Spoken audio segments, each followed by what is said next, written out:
¿Qué tal? Muy buenas tardes con todos. Mi nombre es César Jara, soy médico pediatra, actualmente cursando el Fellow de Endocrinología Pediátrica y vamos a estar el día de hoy resolviendo lo que es el banqueo de 10.000 preguntas dentro del bloque de pediatría número 2 en el contexto del próximo examen de residentado médico. Así que vamos a tratar de responder. Tenemos más de 120 preguntas, así que vamos a tratar de hacerlo lo más dinámico posible para poder remarcar los conceptos. La idea es que cada pregunta nos ayude en las de diagnósticos a establecer cosas claves de la respuesta y también marcar los diferenciales que podemos que en general tener alguna duda en el momento de poder resolver el examen. Entonces, sin mayor introducción, comenzamos con la primera pregunta. Nos hablan de una niña de 11 años. Esto es muy importante, la edad. Es muy importante en pediatría la edad. Generalmente, la edad para los cuadros autoinmunes son principalmente en la pubertad y especialmente en el grupo femenino. Cuando tú veas lupus, vasculitis, procesos de hipotiroidismo adquirido, hipertiroidismo de causa autoinmune, en tu mente siempre debe estar mujer adolescente. Es lo primero. Es referida para evaluación por TDAH, ¿no? Ya sabes muy bien, lógicamente, que en el tratamiento del TDAH pues son los 6 años el punto de corte para el tratamiento farmacológico. Antes de ello solamente es psicológico. Presenta temblores, cefalea, irritabilidad, insomnio, labilidad emocional y bajo rendimiento escolar. Entonces, una persona que lógicamente presenta un cuadro de agitación. Al examen llama la atención que con 11 años pesa 40 kilos. Es un peso que está muy por debajo de lo que corresponde, ¿estamos de acuerdo?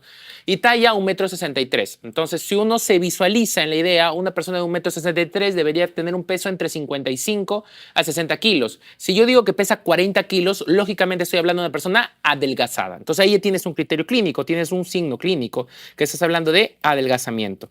Además de ello, tienes una persona que se encuentra, ¿qué cosa? En taquicardia y para 11 años en taquignia, en constante aceleración del metabolismo. Datos interesantes nos ponen aquí. Es un paciente con piel caliente, húmeda y tiene temblor neuromuscular asociado a hiperactividad e hiperreflexia. Además de ello se ve ruidos cardíacos taquicárdicos. Es un paciente entonces que ingresa por una conducta posiblemente psicológica, pero vemos que hay muchos síntomas orgánicos. Recuerden, dentro del concepto pediatría, para que ustedes puedan diagnosticar algo psiquiátrico, primero hay que descartar las causas de organicidad. Entonces veamos. Si hablamos de trastorno de espectro autista, recuerden que el trastorno de espectro autista se diagnostica generalmente en la primera infancia. Es muy raro que se diagnostique a partir de los 11 años, salvo que pueda pasar desapercibido, especialmente en los pacientes aquellos que tienen problemas para relacionamiento de, digamos, relaciones sociales. Segundo lugar, aquella persona que no puede tolerar el estrés del desorden. Es una persona que sobre todo tiende a emular o simular lo que corresponde a varios manerismos. Generalmente son personas muy sensoriales y son personas que, si bien cierto pueden estar adelgazados, en ningún caso hay taquicardia, hiperreflexia y hiperactividad. Esos son síntomas orgánicos.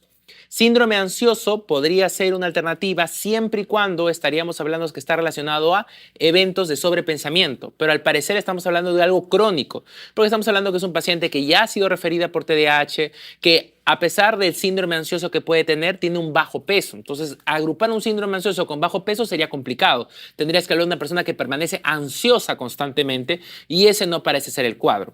Y además no tendría cómo explicar la piel caliente y húmeda, porque ese es un signo más orgánico. Y lo que corresponde a TDAH, pues para conocer a 11 años, tendríamos que tener mayor concepto en relación al proceso de atención. Esta pregunta nos orienta claramente a marcar un cuadro orgánico y la clave acá sería hipertiroidismo. ¿Por qué es hipertiroidismo? Primero, porque se debe descartar causas orgánicas antes de pensar en causas funcionales. ¿Y por qué pensamos en hipertiroidismo? Principalmente porque tiene el síntoma de la tirotoxicosis, que son los signos y síntomas clínicos del aumento de las hormonas tiroideas. El principal causa de hipertiroidismo en población pediátrica, ¿cuál es? La enfermedad autoinmune. ¿Y cuál es esa enfermedad autoinmune que causa hipertiroidismo? Enfermedad de Graves. Enfermedad de Graves, ¿estamos de acuerdo?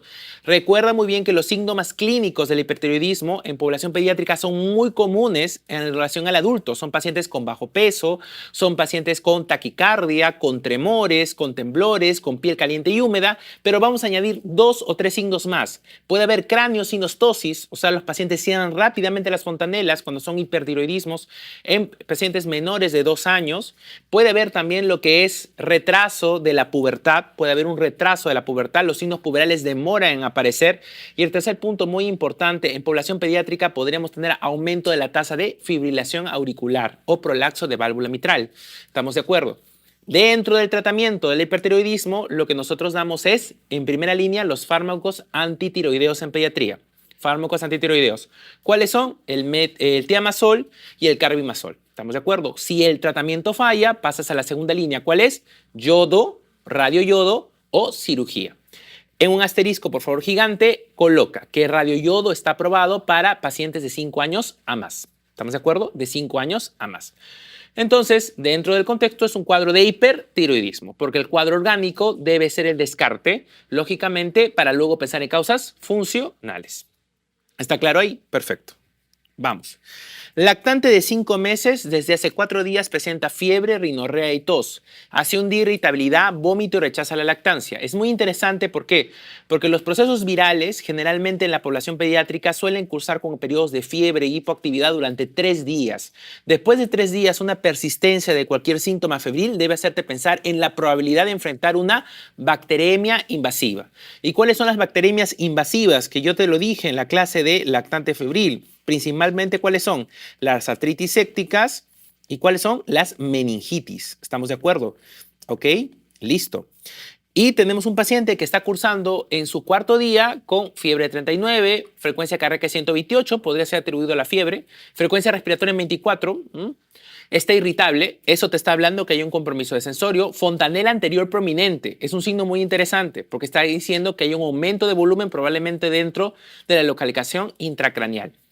Diastasis de suturas. Eso quiere decir que hay tanto contenido adentro que las suturas se están separando y las pupilas están reactivas. Antecedente, vacunas al nacer. Y a nivel de laboratorio te ponen el siguiente cuadro, un análisis de líquido cefalorraquídeo. Claramente te están mandando a marcar la clave meningitis. Ahora veamos por qué no es encefalitis viral. Para marcar encefalitis, recuerden ustedes, si bien es cierto, en el líquido cefalorraquídeo pueden tener lo que es una tendencia a un predominio de linfocitos, no vamos a tener en ningún momento una caída de la glucosa y menos tampoco proteínas por encima de lo normal. ¿Estamos de acuerdo? Entonces estamos frente a una posibilidad de una meningitis bacteriana, tuberculosa o fúngica. Cuando hablamos de una meningitis tuberculosa, el periodo de tiempo generalmente está relacionado a un periodo subagudo. 5 días es muy poco para que se desarrolle una meningitis tuberculosa. Y en segundo lugar, hay un dato muy interesante de la pregunta. ¿Cuál es? Que recibió vacunas. Recuerda tú que la vacuna en el recién nacido, ¿cuál es? La BCG y la hepatitis B. El bacilo de Calmette-Guerin o la BCG, que viene del Mycobacterium bovis, tiene como objetivo ¿qué cosa? Prevenir la tuberculosis sistémica. ¿Y qué es tuberculosis sistémica en pediatría? La TBC miliar y la MECTB. ¿Estamos de acuerdo? Entonces, si me están invitando a marcar o me están invitando a meningitis tuberculosa, me ponen que recibe vacunas, como que se aleja mucho. Analizamos el líquido cefalorraquídeo. En una meningitis tuberculosa, ¿cuál es la característica del líquido cefalorraquídeo? La proteinorraquia. Proteinorraquias. ¿Cuánto es el nivel de proteínas que se espera? El punto de corte es 40, generalmente para considerarlo normal o anormal. Pero si hablamos en meningitis tuberculosa, es muy común encontrar 100, 200, 300, 400 de proteínas en el líquido cefalorraquídeo. En segundo lugar, vamos a ver una gran cantidad de mononucleares. ¿Y aquí qué predomina? Polimorfos nucleares. Se aleja bastante. Meningitis fúngica generalmente también es un cuadro subagudo y es muy raro porque principalmente está asociado a contextos epidemiológicos o de inmunosupresión. Este es un cuadro clásico de meningitis bacteriana. ¿Y por qué yo me apoyo que es meningitis bacteriana? Por el periodo. Primero, que es agudo. En segundo lugar, tiene signos de aumento de volumen intracraneal. Fontanela anterior prominente, diastasis de estructuras y mire el líquido cefalorraquídeo. ¿Cómo está? Glucosa hacia abajo. Ya sabes que debe ser menor a 2/3 del sérico total y está en 16, o sea, está hacia abajo. Las proteínas suelen estar aumentadas, no tanto como en la tuberculosa, pero suelen estar aumentadas. El punto de corte es 40 y acá está en 80. Y el dato más representativo es la celularidad, que como ustedes saben debe ser casi mínima. Y este paciente tiene 2.000 leucocitos. La celularidad del cefalorraquídeo generalmente muy raramente pasa de 5 o máximo 10, ¿no? Y esos 2.000 que sean 80% polimorfos nucleares te hace pensar que el cuadro es una causa bacteriana. Entonces, dentro de tu concepto, deberías tener en cuenta cuáles son las principales causas de meningitis en pediatría. Las principales causas de meningitis son meningitis generalmente asépticas, son virales, pero si hablamos de las bacterianas, en los primeros 3 meses recuerda que los gérmenes son los mismos que la sepsis neonatal. ¿Cuáles son esos signos de la sepsis? ¿Cuáles son los gérmenes de la sepsis neonatal? E. coli, Estreptococo beta hemolítico del grupo B de bebé o beta galacteae y Listeria monocytogenes. ¿Estamos de acuerdo? A partir de los 3 meses es que comienza a haber un cambio, ¿ya? Y comienzan a cambiar estos gérmenes para aparecer otros. ¿Y cuáles son los que aparecen? El famoso neumococo. Por eso es que la vacuna contra el neumococo se lo pone desde el segundo mes. ¿Estamos de acuerdo? La causa más común de meningitis bacteriana en población pediátrica es el neumococo. ¿Cuándo el neumococo deja ser la principal causa de meningitis bacteriana en pediatría? En la adolescencia. ¿Quién lo reemplaza? El meningococo, recién. ¿Estamos de acuerdo? Doctor, ¿existe una forma de diferenciar clínicamente entre la meningitis por meningococo de otras meningitis? Sí. ¿Cuál es? La púrpura fulminans. Púrpura fulminans, esto es meningococo. ¿Estamos de acuerdo? Ok. Tratamiento antibiótico en todos los pacientes, ceftriaxona. Dosis, te lo digo porque estamos en un examen ya a punto, supone que ya tú sabes los diferenciales y no los repasamos, pero te doy un dato adicional. La dosis de ceftriaxona, 100 miligramos por kilo por día. ¿Estamos de acuerdo? Y si sospechamos que el neumococo es resistente a esa ceftriaxona, le agregamos vancomicina. ¿Estamos de acuerdo? La dosis de vancomicina puede ser 15 miligramos kilo dosis por 4 dosis al día. Por lo menos quiero que te quedes con Ceftriaxona y si hay sospecha de neumococo resistente, banco. ¿Estamos de acuerdo? ¿Y dónde vas a sospechar que el neumococo resistente? Cuando te pongan que en la comunidad hay muchos cuadros o si el paciente no está vacunado. ¿Estamos de acuerdo? El concepto clásico es ¿qué cosa? El manejo antibiótico. Quiero que pongas otro asterisco acá abajo. ¿Cuál es el otro asterisco? El famoso corticoide. El corticoide se puede mandar en una meningitis bacteriana para evitar la hipoacusia neurosensorial que puede generar la meningitis. Si te preguntan en el examen, ¿cuál es la utilidad del corticoide? ¿Cuál es el efecto del corticoide en las meningitis bacterianas? Disminuir el riesgo de hipoacusia, por si acaso. Y otra pregunta que te pueden hacer es ¿cuál es la principal causa de meningitis bacteriana que desarrolla hipoacusia? Clave, Haemophilus influenzae. Haemophilus influenzae. ¿Estamos de acuerdo? Cuarta pregunta del examen. ¿Cuál es la principal complicación que se encuentra en una meningitis bacteriana? Respuesta, edema cerebral. ¿Estamos de acuerdo? Edema cerebral. ¿Listo? Toda meningitis bacteriana tiene que ser hospitalizada y tratada. ¿Cuánto dura el tratamiento antibiótico? Depende. Si pensamos en un neumococo, ¿cuánto tiempo antibiótico le vas a dar? 14 días. Si fuera un meningococo, ¿cuánto? 7. Pero si fueras un gran negativo con un E. coli, 21. ¿Estamos de acuerdo? Entonces esos datos hay que tenerlos presente en el examen. Es una pregunta que tiene como objetivo que ustedes reconozcan las características del líquido cefalorraquídeo. Quizás sin conocer solamente pediatría, sino conocer neurología general o medicina interna se podría responder. Pero quiero dar énfasis a estas cosas porque yo creo que esas podrían ser algunas particularidades. ¿Estamos claros? Muy bien. Vamos. Niño de 5 años es traído por presentar engrosamiento de la voz. ¿Estamos de acuerdo? Por favor, pones una flechita. Engrosamiento de la voz ocurre principalmente en adolescencia media. O sea, yo sé que es un dato que no tiene que ver con la pregunta, pero vamos a aprovechar la pregunta para sacar todos los datos que podamos. Engrosamiento de la voz, flechita, siempre es adolescencia media. ¿Qué Tanner es? Tanner 3. Tanner 3 en el varón, engrosamiento de la voz. Por lo tanto, no es un signo inicial de la adolescencia. Lo digo porque ha venido alguna vez en el examen. Segundo, tiene 5 años y mide 1,30 m. ¿Qué les parece la talla? Incrementada. Si a los 4 años un paciente llega a medir el metro, por cree que tú conoces, ¿cómo es posible de 4 a 5 aumente 30 centímetros? ¿Por qué tendría que aumentar la talla del paciente? Vamos a ir planteando unas posibilidades. Quizás aumento de la hormona de crecimiento, aumento del IGF-1, ¿hay algo que está acelerando el crecimiento? Vamos a ver. Pesa 30 kilos. Es también un dato muy interesante porque el paciente no debería pesar a lo máximo 20 kilos y con 30 kilos quiere decir que está ganando tanto talla como peso. Tiene acné en cara. ¿Por qué un niño que tendría que tener acné? El acné se produce por el incremento de la producción de la glándula sebácea que va a obstruir, lógicamente, los folículos. ¿Y quién condiciona la generación de glándula sebácea, la producción de la hipersecreción de la glándula sebácea? Las hormonas adrenales. Y de todas las hormonas adrenales, ¿cuál es la principal? La dihidroepialdosterona sulfato o el famoso DEAS. Vamos a ponerlo acá. A ver, un ratito. Acá está. DEAS, el famoso DEAS. Dihidroepialdosterona sulfato. ¿Estamos de acuerdo? Ok. Se evidencia desarrollo muscular. ¿Quién desarrollan musculatura sin necesidad de ir a la actividad? ¿Quién hace desarrollo muscular sin necesidad de hacer actividad física en la etapa de la vida? El puber. Y tanto es así que cuando tú pasas la etapa de la pubertad pero quieres ganar desarrollo muscular, ¿qué hacen algunas personas? Se inyectan. ¿Y qué te inyectas? Claro, te pones testosterona, hormonas sexuales, porque son hormonas generalmente lipídicas. ¿Estamos de acuerdo? Entonces, si un paciente tiene desarrollo muscular, es porque está presentando ¿qué cosa? Producción de testosterona.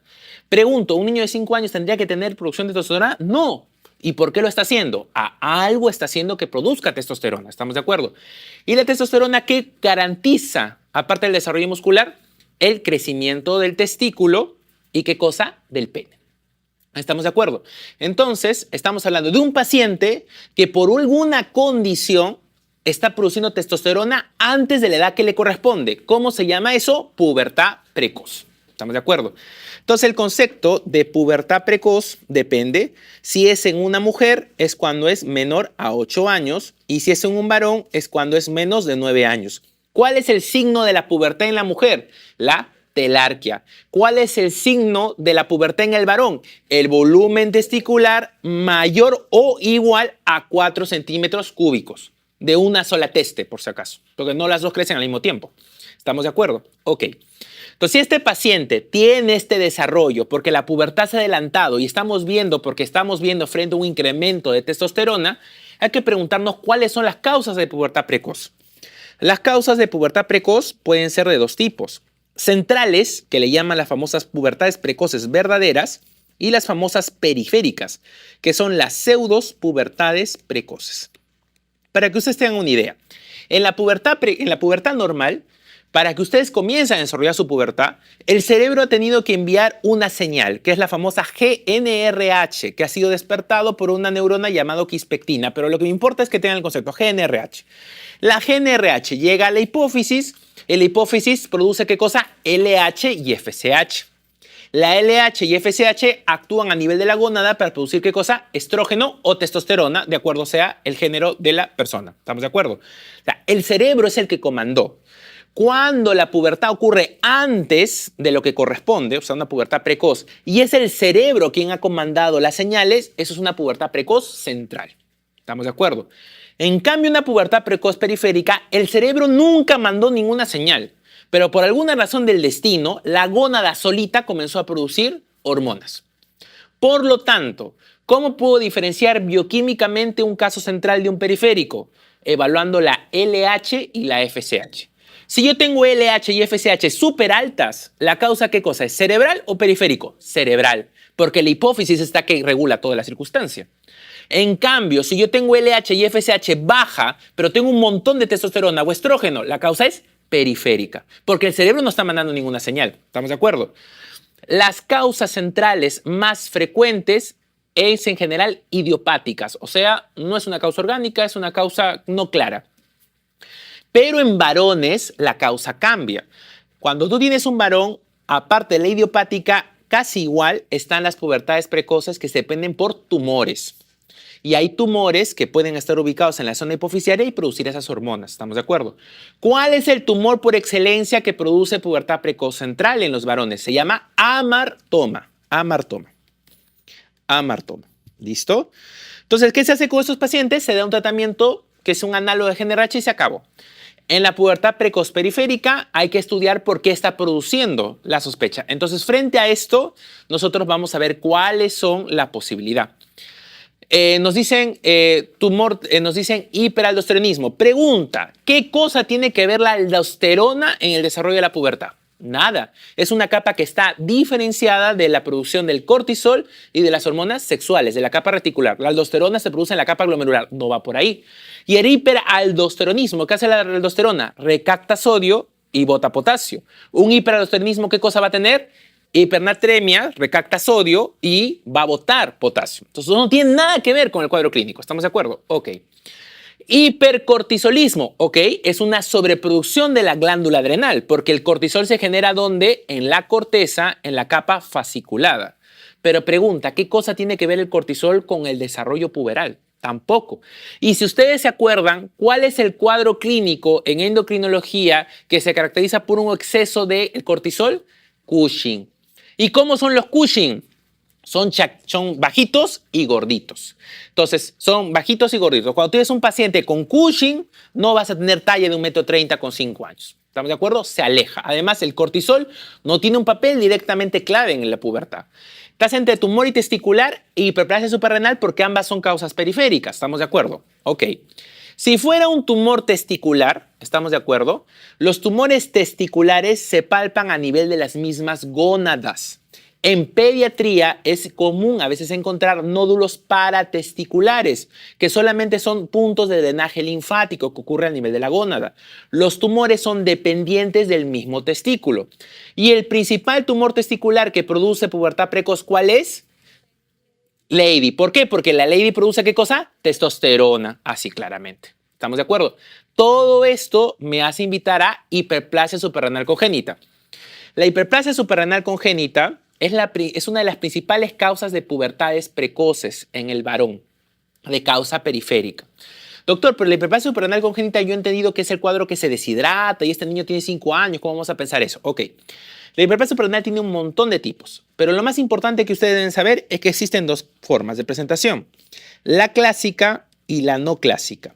La clásica, una es la famosa perdedora de sal, que es el paciente que viene con bajo sodio, alto potasio, ¿ya? Y viene con acidosis y viene con glucosa hacia abajo. Ese es el paciente que se descompensa en las primeras 2 semanas de vida. ¿Estamos de acuerdo? Pero existe un cuadro más leve, donde la mutación es más pequeña, que es la famosa virilizante, en el cual el paciente no hace trastorno mineralocorticoide, pero sí tiene ¿qué cosa? Aumento o desarrollo de masculinización en el varón, o sea, macrogenitosomía, y en la mujer se produce virilización. O sea, los genitales se vuelven un poco indiferenciados, a tal punto que parece que el clítoris fuera un falo y los labios parece que fueran escroto. ¿Estamos de acuerdo? Entonces, la forma virilizante es más frecuente encontrar en en mujeres que en varones, porque casi es un tema cultural, ¿no? Pero en las mujeres sí llamaría la atención más fácilmente. ¿Estamos de acuerdo? Entonces es un caso de hiperplasia suprarrenal. ¿Cómo lo puedo identificar de manera rápida? Es un paciente con pubertad precoz. Es lo primero que hay que pensar. Hiperaldosteronismo y hipercortisolismo no tienen nada que ver. Entonces, un paciente que tiene aumento de producción de hormona sexual. La hormona sexual, tienes la testosterona, que podría ser el tumor testicular, pero en el examen físico no te evidencia eso. Y la hiperplasia suprarrenal congénita produce otra hormona sexual, que es la dihidroepiandrosterona sulfato. Y la DEAS se vuelve androstenidiona, y la androstenidiona se transforma en testosterona. Entonces, la hiperplasia suprarrenal congénita, donde va a haber un aumento de esta hormona, va a generar también un aumento de producción de testosterona. Forma práctica y sencilla, porque esta es la explicación larga. Todo paciente con pubertad precoz, periférica, varón, con incremento del acné, piensen en causa adrenal.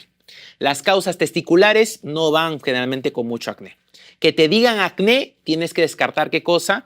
Tienes que descartar hiperandrogenismo. Por eso es que en su clase de dermatología te ponen, si tienes un paciente con acné de 5 o 6 años, ¿qué tienes que descartar? Cuadros de hiperandrogenismo. ¿Estamos de acuerdo? Entonces el diagnóstico es hiperplasia suprarrenal. ¿Alguna duda? ¿Sí?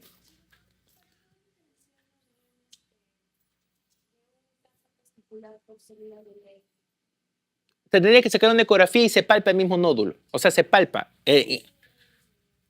la tumoración a nivel del mismo testículo. Los nódulos paratesticulares no son un signo no es un signo patológico de cáncer. ¿Estamos de acuerdo?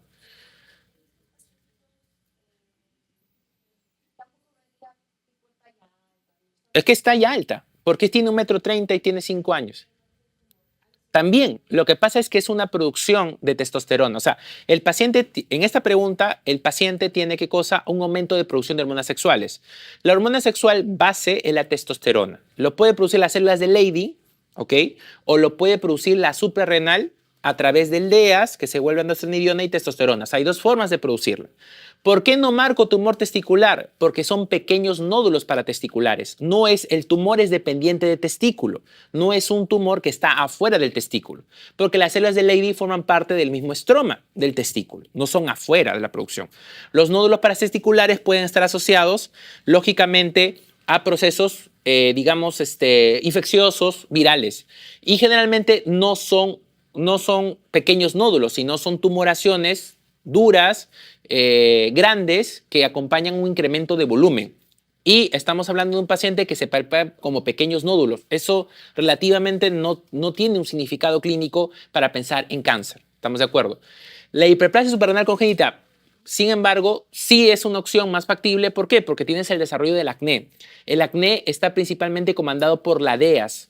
y la androstenediona, que generan esta producción, este hiperandrogenismo. ¿Estamos de acuerdo? Los nódulos paratesticulares, porque quizás eso puede generar bastante duda, y esta pregunta es del examen resultado médico 2023. Ustedes entran a la página CONAREM, descargan la pregunta y van a ver que esa es la clave, y profesor por congénita, es justamente por los nódulos paratesticulares. Los nódulos paratesticulares no significa que tenga cáncer. Los tumores testiculares pueden ser tumores por beta-HCG o por células de Leydig, y depende si se encuentran en los dos lados y se encuentra en uno solo, pero se palpa en el mismo testículo. ¿Estamos de acuerdo? No son nódulos. Los nódulos paratesticulares son como las adenopatías cervicales, por decirlo así. ¿Estamos de acuerdo? Ok. Muy bien. Vamos, sigamos. Si existe alguna otra duda, ok. En el tratamiento del hiperplasia suprarrenal congénita, recuerden que el tratamiento clave, ¿qué cosa es? Darle corticoide. Entonces le damos corticoide y el cuadro mejora. ¿Qué corticoide de elección damos en la hiperplasia suprarrenal congénita? La famosa hidrocortisona. Porque es el medicamento que tiene un tiempo de acción de vida media más corta, la que se parece más al cortisol y la que evita síndrome de Cushing, y sobre todo en pediatría nos permite, ¿cómo se llama?, asegurar la velocidad de crecimiento. Recuerden que el corticoide cierra con facilidad el cartílago. Ok, muy bien. ¿Está claro ahí? ¿Alguno te pregunta en el chat? Bueno, los nódulos paratesticulares, como les repito, no es un signo de cáncer. ¿Estamos de acuerdo? O sea, hay más causas que pueden generar nódulos paratesticulares. Inclusive pacientes que han tenido antes criptorquidia y que luego han descendido pueden hacer nódulos paratesticulares o inclusive calcificaciones intratesticulares. Pero eso no tiene nada que ver con el desarrollo de cáncer. Muy bien. 4. Niño de 4 años presenta hace 15 días. Perfecto, 15 días. Ya sabes tú por la norma del ministerio que la diarrea en pediatría se define como aguda, digamos subaguda y por decirlo crónica, ¿no? La aguda es menor a 14 días, la subaguda de 14 a 28 y la crónica más de 28. Si yo digo que el paciente tiene 15 días, esto definitivamente ya no es aguda. Estamos hablando de un proceso subagudo.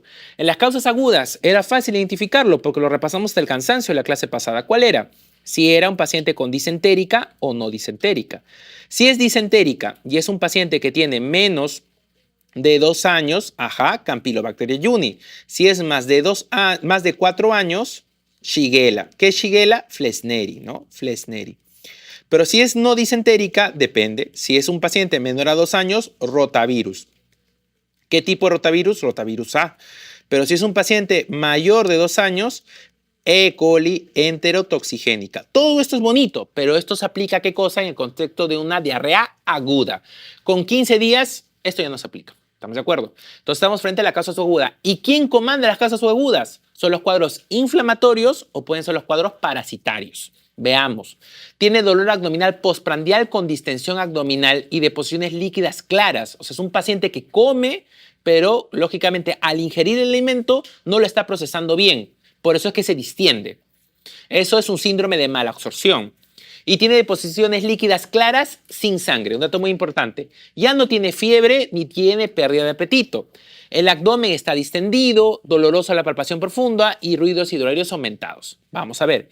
Shigella. ¿Cómo es la Shigella? ¿Diarrea cómo es? ¿Disentérica o no disentérica? Disentérica. Se va, porque acá es no disentérica. La mebiasis. ¿Cómo es la diarrea? ¿Disentérica o no disentérica? Disentérica. Muy bien. A tal punto que puede generar un quiste achocolatado a nivel del hígado. ¿Estamos de acuerdo? No va. Salmonelosis y yardiasis. Pregunta, ¿cuál de los dos está asociado principalmente a un síndrome de malabsorción? ¿La salmonela o la yardia? La yardia. Ok, muy bien.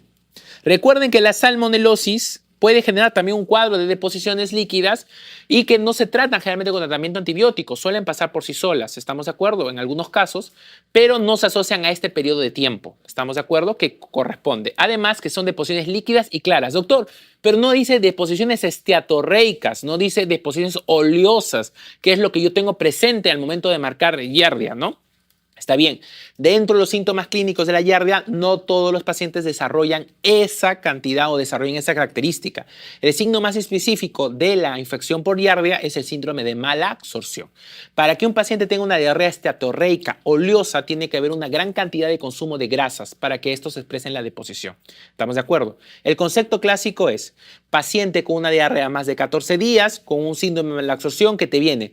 Es un paciente que se extriñe y que hace deposiciones líquidas. Es un paciente que tiene dolor al comer, que se distiende, yardia, yardia, yardia. Por frecuencia, yardia. Salmonela no tiene ese comportamiento. Salmonela puede ser más agudo. Y un portador crónico de salmonelosis tendría que tener otra condición, inmunosupresión y otras cosas más que no va por ahí. Entonces acá tenemos algunas cosas de la Giardia, tenerlo importante. La forma de presentación es el quiste, la forma infectante, y en el diagnóstico puede encontrarse tanto como quiste o como trofozoito.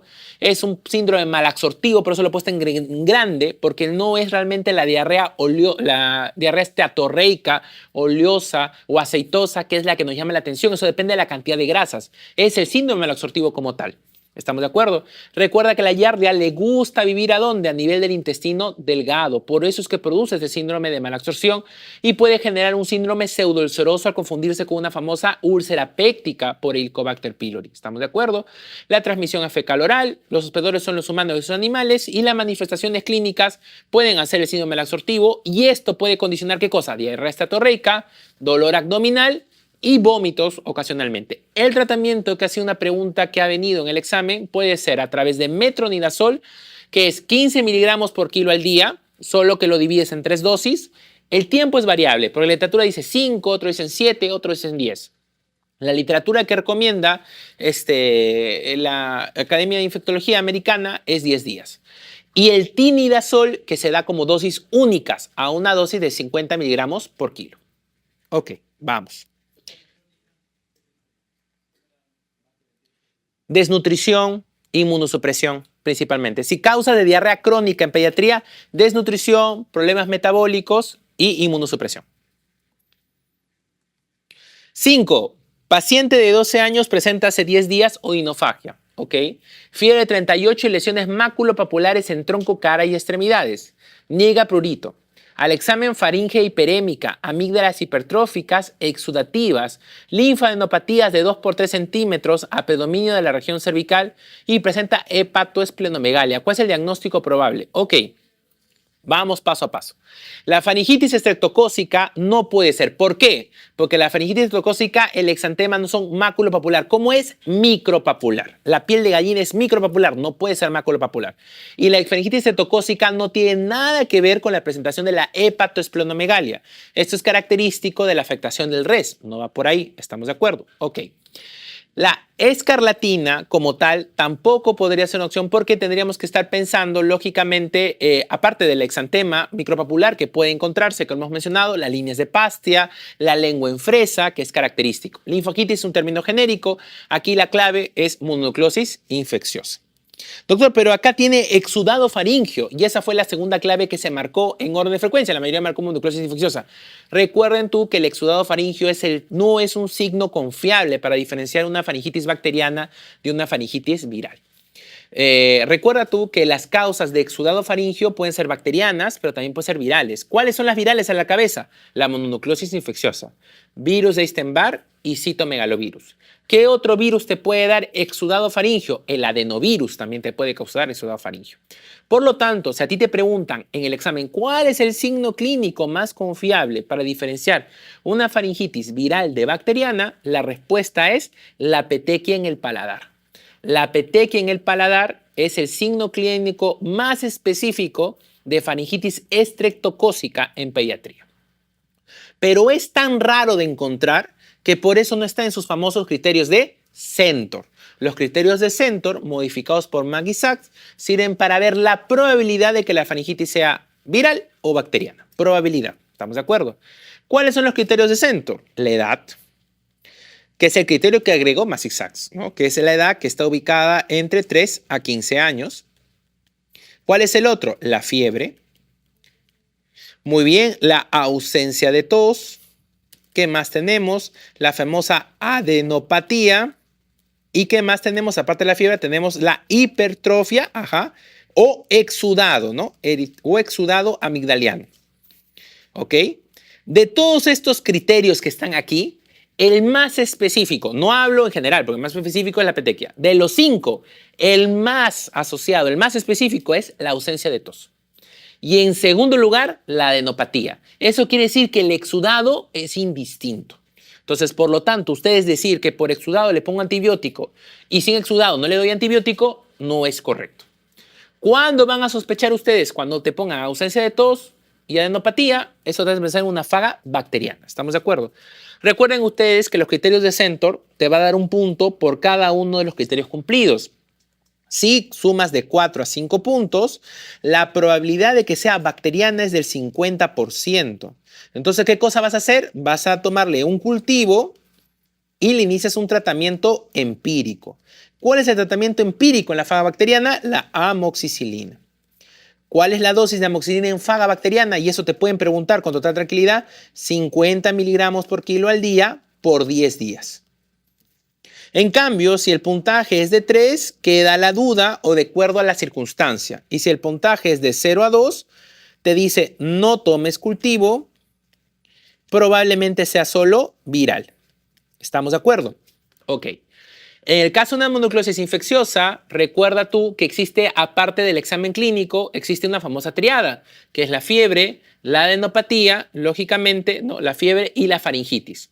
Pero un dato clínico que llama mucho la atención para diferenciarla de la faga bacteriana es la hepatoesplenomegalia, la afectación del res.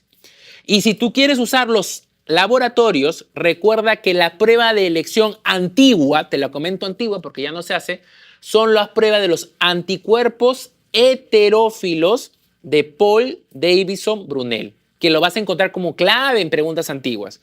Pero actualmente, tan sensible como eso es el mismo hemograma, porque en el hemograma vas a encontrar en los linfocitos una presentación muy rara. ¿Cómo se llaman esos linfocitos?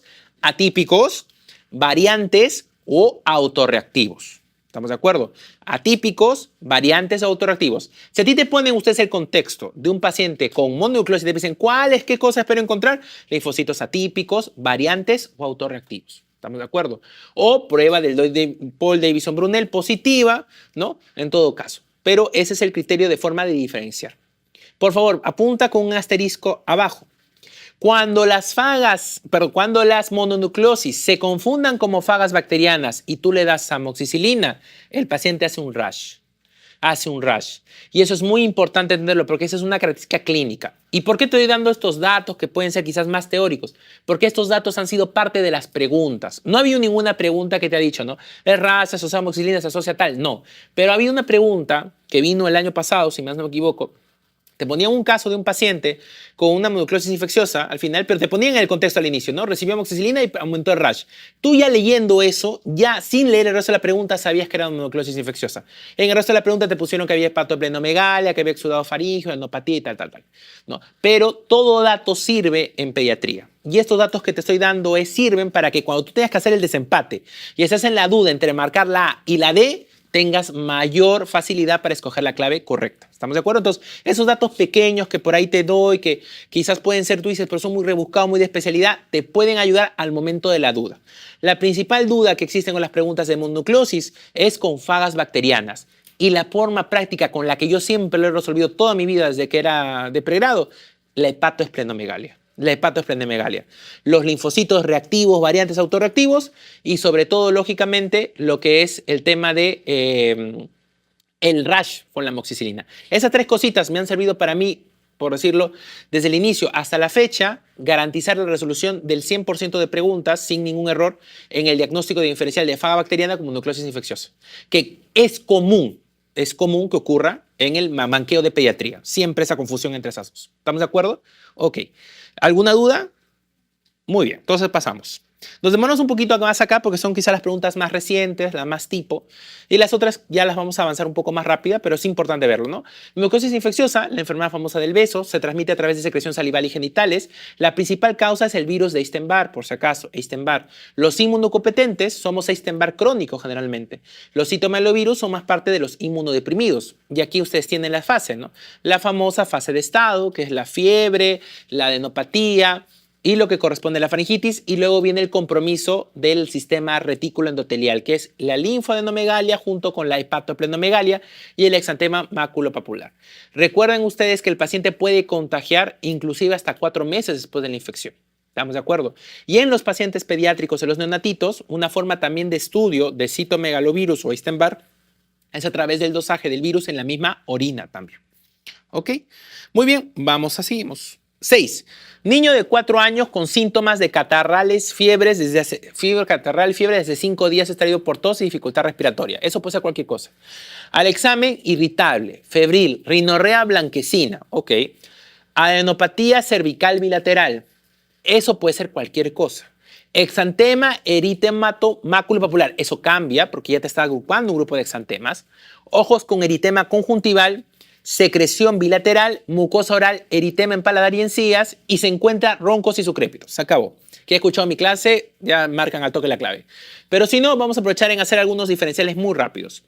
Cuando a ti te pregunten exantema maculopapular o te pongan exantema murbiliforme que tiene descamación, escucha bien, que tiene descamación fina, o llamado furfurácea, piensas en sarampión y rubiola. Esas son tus dos opciones. Exantema maculopapular con descamación fina o exantema morbiliforme, que también le conoces, piensas en sarampión y rubiola. Diferencia entre sarampión y rubiola de forma rápida. Sarampión es tóxica. Sarampión tiene una fiebre aparatosa, dura más de 3, llegan hasta los 5 o 6 días. Y es de todos los exantemas el que más le gusta comprometer el sistema respiratorio.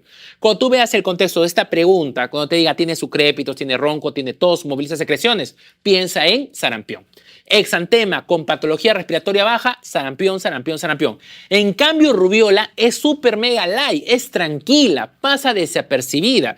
Es una fiebre chiquita, que máximo son 3 días. ¿Estamos de acuerdo?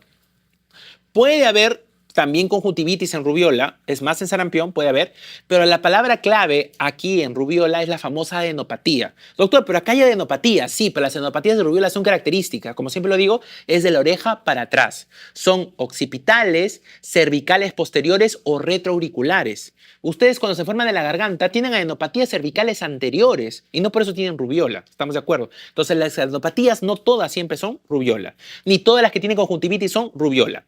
Sin embargo, sí hay signos clínicos que no son negociables. Si te dicen Koplik, tú dices sarampión. Si dicen Forchheimer, rubiola. Muy bien, eso es importante que lo tengan eso bien claro, ¿ya? Fase de Teodor, también rubiola. ¿Estamos de acuerdo? Ok. Cuando te hablan de un exantema maculopapular, ¿ya? Pero que no descama, acá la opción ya no es sarampión y rubiola. Tienes dos opciones. Rociola o lo que se llama exantema súbito con S de rociola, producido por el virus de herpes 6 y 7. O el famoso parvovirosis B19 que causa el famoso eritema infeccioso, también conocido como megaloeritema. La rociola es la fiebre alta en un menor de 3 años generalmente y que luego al caer aparece el exantema. ¿Estamos de acuerdo? La complicación principal de la rociola, convulsión febril. Se presenta con bastante convulsión febril. ¿Estamos de acuerdo? En cambio, la parvovirosis B19 es más común que sea en la etapa escolar. Es un paciente primero que viene con el signo de la bofetada, acompañado de una fiebre bajita siempre, apaga la bofetada, aparece la generalización del exantema y luego aparecen unas patitas de araña que se llaman livideces. Si la complicación de la rociola es la convulsión febril, la complicación en la parvovirosis B19, ¿qué cosa puede ser? Puede ser el PTI, la aplasia eritroide o puede ser también el famoso aborto. ¿Estamos de acuerdo? Famosos abortos en población lógicamente adulta. Entonces hay que tenerlo en cuenta. Y el otro es la famosa descamación gruesa micropapular, que es de la escarlatina, que ya lo hemos hablado. Ahí el tratamiento es antibiótico. Si te hablan de lesiones vesiculares en tu cabeza, tienes que tener 3. Varicela, pero esa es polimórfica. ¿Estamos de acuerdo? Puedes tener mano, pie, boca, pero lógicamente la localización es que el mano, la pie en la boca. Puedes tener herpangina, y la herpangina son a nivel de la fosa posterior, en el istmo de las fauces. Y puedes tener un cuadro que a veces se suele confundir, que es la famosa gingivoestomatitis herpética, que a diferencia de la herpangina o el mano, pie, boca, tienen una gran inflamación a nivel de la zona gingival anterior. ¿Estamos de acuerdo? Es un dato muy interesante en ese caso. Entonces, con todo esto mencionado, poder hacer una rociola con 5 días de fiebre y con roncantes, no va. Varicela solamente con un exantema maculopapular, tampoco. Rubiola con 5 días de fiebre, muy poco. Eritema infeccioso, no hay bofetada. ¿Qué cosa es eso? Sarampión. Sarampión. De los exantemas que generalmente siempre preguntan, sarampión, sarampión, sarampión, sarampión. ¿Estamos de acuerdo? Un dato más que me olvide. De sarampión, ya que está famoso el sarampión últimamente, complicaciones. La complicación más frecuente de sarampión actualmente, casi empatados, otitis media aguda con diarrea. diarrea aguda y otitis media aguda. No es neumonía, por si acaso. Otitis media aguda y diarrea. ¿Ya? Complicación asociada a rubiola, artralgias y síndrome purpúrico. Si a ti te dicen, sale un bebé que nace, una mamá poco controlada y sale con síndrome purpúrico, piensa en rubiola congénita. ¿Estamos de acuerdo? Ok. Muy bien, seguimos. Dime.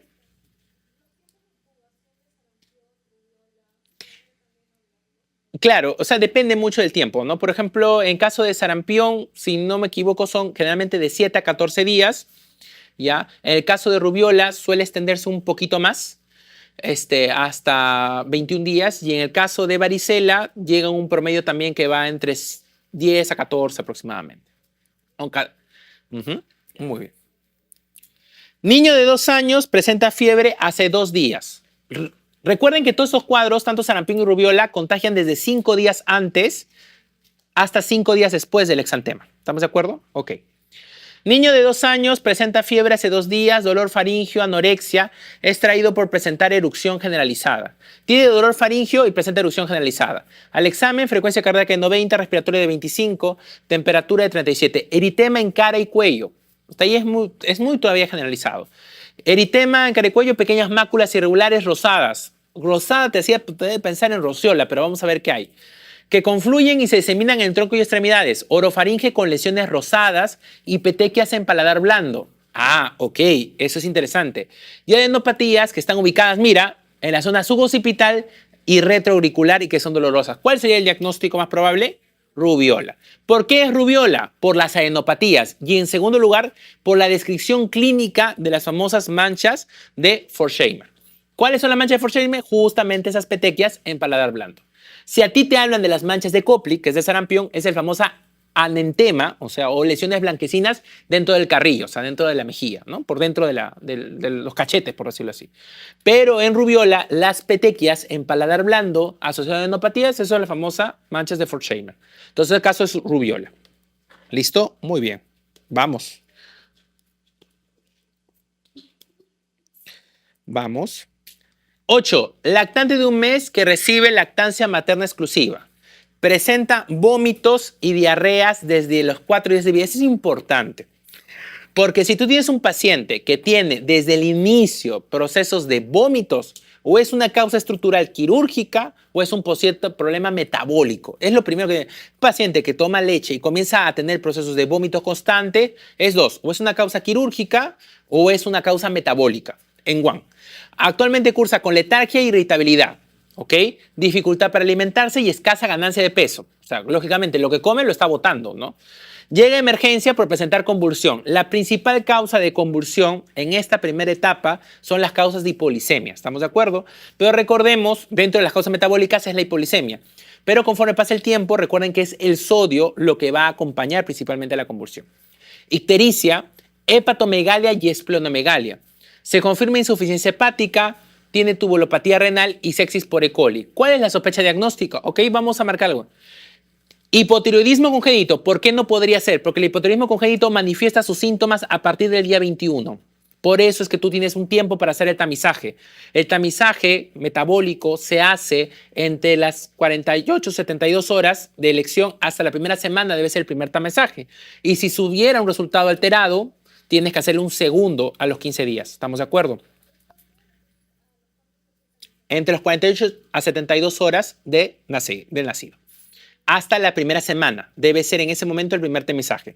Si el resultado sale con un TSH mayor de 10, el paciente debe recibir un segundo tamizaje. Si este segundo tamizaje sale también otra vez con el valor de 10, el paciente tiene que ir a una prueba confirmatoria que es el dosaje sérico. ¿Estamos de acuerdo? Pero el hipotiroidismo congénito se manifiesta a partir del día 21. ¿Estamos de acuerdo? Hasta el día 21. Y las manifestaciones no son manifestaciones principalmente metabólicas, son manifestaciones principalmente del neurodesarrollo. ¿Ya? Ok, no va por ahí. Trisomía 21 es una causa muy inespecífica y si hablamos de trisomía 21 con vómitos recurrentes, tú debes pensar qué cosa en atresia duodenal, ¿no? Downcito, vómitos recurrentes al inicio, atresia duodenal. Pero no nos dan más otro dato, ¿no? Que el hecho que tenga convulsión, ictericia, hepatomegalia, esplenomegalia podría ser una trisomía 21, claro, pero tiene que tener otra causa, si no todos los downcitos pasarían por esto. No va. Deficiencia de piruvato deshidrogenasa es una enfermedad generalmente que está asociada a trastorno neuromuscular y trastorno respiratorio. Son pacientes que comienzan teniendo, lógicamente, poca ganancia de peso, convulsión, pero son pacientes que están en un estado de acidosis permanente. Entonces, debido a la acidosis permanente que tienen, el músculo no reacciona de manera adecuada y necesitan soporte ventilatorio casi de manera constante. La glucogenosis tipo 2 o la glucogenosis como tal son enfermedades en las cuales los pacientes tienden a tener tendencia a hacer hipoglicemia, pero la característica laboratorial es que se acompañan de hipertransaminasemia. Son pacientes que tienen la dificultad para poder sacar glucosa del hígado. Entonces es un sistema contrarregulador. Y si bien cierto la glucogenosis puede tener ¿qué cosa? Acumulación de la glucosa porque no sale del hígado y puede causar hepatomegalia, no tendría nada que ver, lógicamente, a que sea solamente o que aparezca de una manera tan temprana como los 4 días de vida, ni tampoco explicaría la tubulopatía renal. ¿Estamos de acuerdo? Entonces, este cuadro que se asocia es un cuadro típico de galactosemia. La galactosemia es una enfermedad metabólica en el cual existe una carencia de una enzima que lo que va a evitar ¿qué cosa es? Hacer que la galactosa se procese y se termine convirtiendo en glucosa. Al no procesarse la lactosa, ¿qué va a pasar con la glucosa? El paciente no lo recibe, por lo tanto hace hipoglicemia, convulsiona. Hay poca ganancia de peso. En segundo lugar, esa glucosa como no sale, la galactosa se acumula en los órganos. Se puede acumular en los ojitos, se puede acumular en la médula ósea y se puede acumular en el mismo hígado. En tercer punto, también importante de galactosemia, hay que recordar que como ingiere la leche materna y la leche materna no se procesa, pues se pierden algunos factores muy importantes, como la lactoferrina. Al no haber lactoferrina, se pierde un bacteriostático muy importante y el paciente tiene mayor predisposición a ¿qué cosa? A hacer sepsis. ¿Y cuál de todas es principalmente la orientación de la leche materna, principalmente a qué germen de la sepsis neonatal está destinada? A evitar la E. coli. Entonces, en la galactosemia, la principal infección o el principal agente bacteriano o el acompañamiento clásico es la sepsis por E. coli, porque no se ingiere la leche. ¿Estamos de acuerdo? Y la tubulopatía renal que ocurre es porque existe tanto depósito como en el hígado, existe depósito también a nivel de las células tubulares. Entonces, los pacientes tienen ¿qué cosa? Tubulopatía que se caracteriza por aminoacidurias. Aminoacidurias liberan lo que son ácidos aromáticos de proteínas y también generan un pH muy ácido a nivel de la orina. Entonces, aquí vamos a ver algunos casos. La galactosa como tal existe, o la galactosemia, perdón, es la acumulación de galactosa y existen 3 enzimas que están más estudiadas, que es la famosa GALT, que es la tipo 1, que es la famosa enzima que se va a encargar de desarrollar lo que es el procesamiento de la galactosa. Y acá tenemos la galactosa cuando ingresa se debe formar en galactosa 1-fosfato para que no vuelva a salir. Eso lo va a hacer gracias a una exoquinasa. Cuando es glucosa es la exoquinasa, pero cuando es galactosa se llama galactoquinasa. Entonces la galactoquinasa, que es esta que está aquí, hace que la galactosa entre, pero ya no salga. ¿Estamos de acuerdo? Entonces una vez que entra, a la galactosa no le queda más que cosa que procesarse. Para procesarse usa una enzima que se llama la galactosa 1P uridiltransferasa. La galactosa 1P uridiltransferasa lo que hace es convertirlo en UDP galactosa. Y esta UDP galactosa, cuando se produce, genera una liberación de glucosa para su proceso metabólico. Y esta UDP galactosa que se ha formado se transforma en UDP glucosa y en glucógeno gracias a una enzima llamada GALE o llamado también enolasa, que permite el procesamiento. Cuando ocurre alguna de estas alteraciones, se produce la famosa galactosemia, ¿ya? Entonces, eso es importante que ustedes lo tengan en cuenta. La clínica puede ser ictericia, una ictericia colestásica, vómitos, hiporexia, letargia, visceromegalia, diarrea, problemas de crecimiento y sepsis. La galactoquinasa o los problemas de galactoquinasa que ocurren justamente, lógicamente, dentro del proceso de transformación se asocian principalmente a cataratas bilaterales y el GAL a alteraciones del eritrocito. Los pacientes que tienen galactosemia acumulan esto a nivel del cerebro, de los ojos, del riñón, del hígado y en forma de la parte puberal puede generar tanto en el ovario como en el testículo, causando alteración de la fertilidad. En el tratamiento está imposible. No se puede dar lactancia materna bajo ninguna forma. Está contraindicado. Entonces se suplime con leches derivados de la soya y a partir de los 6 meses tener cuidado con las dietas de lactosa y galactosa, ¿no? Evitarlas principalmente. Punto aparte y asterisco aparte es la fenilcetonuria. Cuando ustedes tienen un paciente con fenilcetonuria, ¿no? Que es el proceso en el cual no se puede metabolizar la fenilalanina, y la fenilalanina en grandes cantidades es tóxica, entonces lo que se hace no es suspender la lactancia materna, sino es programarla y hacerla pautada, y se complementa con fórmulas. La fenilcetonuria no suspende absolutamente la lactancia materna. La fenilcetonuria lo que hace, ¿qué cosa es? Es tú seguir dándole leche materna, pero en menor cantidad y siempre dosando fenilalanina en sangre. Entonces, la fenilcetonuria no quita la lactancia materna, por si acaso, porque eso ha venido en el examen. ¿Cuál es la actitud frente a una fenilcetonuria? No es suspender la lactancia materna, es darla, pero controlando los niveles de fenilalanina en la sangre. ¿Estamos de acuerdo? En cambio, la galactosemia sí se suspende del todo. No hay forma de introducir o de generar lo que es la lactancia materna. ¿Estamos de acuerdo? ¿Cuándo van a sospechar ustedes en una galactosemia? En todo paciente recién nacido, cuando te digan recién nacido que recibe leche materna y comienza a vomitar. Se acabó. Tienen que pensar que el problema es metabólico. Si es que no te hace pensar en otra causa que sea estructural. ¿Estamos de acuerdo? Ok. Vamos. Niño de 5 años con fiebre de 5 días, con malestar general, dolor faríngeo, visita por médico quien prescribió amoxicilina. Miren, acude a emergencia por aparición de exantema, persistencia de fiebre y dolor abdominal. Es un paciente que 5 días tuvo fiebre, fue visto por un médico que le dio amoxicilina y ahora acude a emergencia porque tiene un exantema, persistencia de fiebre y dolor abdominal. Al examen tiene una erupción maculopapular, adenopatía cervical, axilares, amígdalas hipertróficas, secreción blanquecina y esplenomegalia. ¿Cuál podría ser el diagnóstico más probable que nos menciona en el caso? ¿Cuál sería la clave? Mononucleosis infecciosa. Así es, sin duda. ¿Por qué? Porque es un paciente en el cual que has tenido, tienes la faringitis, tienes las esenopatías y tienes la fiebre. Aparte tienes el compromiso del RES, que es la esplenomegalia, y tienes el contexto de dar amoxicilina y el paciente hacer un rash. ¿Estamos de acuerdo? ¿Por qué no puede ser Kawasaki? Porque si bien cierto tiene 5 días de fiebre, el Kawasaki tiene que tener 4 de 5 criterios clínicos. ¿Cuáles son? La conjuntivitis, que no la tiene que ver la lengua en fresa, que tampoco hay, la enopatía, que podemos considerarla, ok. Tiene que haber lo que es el exantema, que generalmente es polimórfico, que mencionan que es macropopular, bueno, considéralo si quieres, y el cambio en extremidades, que es el aumento de volumen de manos y pies y que luego descaman. Y no cumple, si se dan cuenta es muy incompleto. Rubiola con 5 años es bien raro y con 5 días tampoco de fiebre. La rubiola no pasa los 3 días de fiebre. Sarampión podría ser una alternativa, sí, pero la sarampión no tiene nada que ver con la esplenomegalia. Y la fiebre escarlatina, de igual manera, ya se hubiera curado con la amoxicilina que le han dado. Esta es una mononucleosis infecciosa. 10. Lactante de 5 meses. Hace 3 días presenta rinorrea acuosa, estornudos y fiebre. Ayer tos y dificultad respiratoria. Tienes un lactante de 5 meses que hace 3 días presenta rinorrea, fiebre, ¿no? Y hoy día comienza a presentar tos. Al examen tiene una frecuencia respiratoria de 60. Esto está incrementado. Irritable, aleteo nasal, tiraje intercostal y subcostal y tiene sibilantes en ambos tiempos. ¿Cuál es el diagnóstico probable? Veamos. Entonces, veamos. Si fuera una fibrosis quística, es cierto, las fibrosis quísticas silban, pero los pacientes con fibrosis quística suelen estar acompañados a neumonía a repetición y cuadros de desnutrición. Entonces, las fibrosis quísticas a nivel pulmonar pueden asociar principalmente neumonía ocasionada principalmente por pseudomonas. Pseudomonas aeruginosa principalmente es la causa de neumonía en pacientes con fibrosis quística en pediatría. Pero el colonizador más frecuente es Staph aureus. Cuerpo extraño con 3 días de fiebre se aleja bastante. Reflujo gastroesofágico sí puede silbar, pero no tendría nada que ver la rinorrea acuosa. O sea, el reflujo puede darte silbar.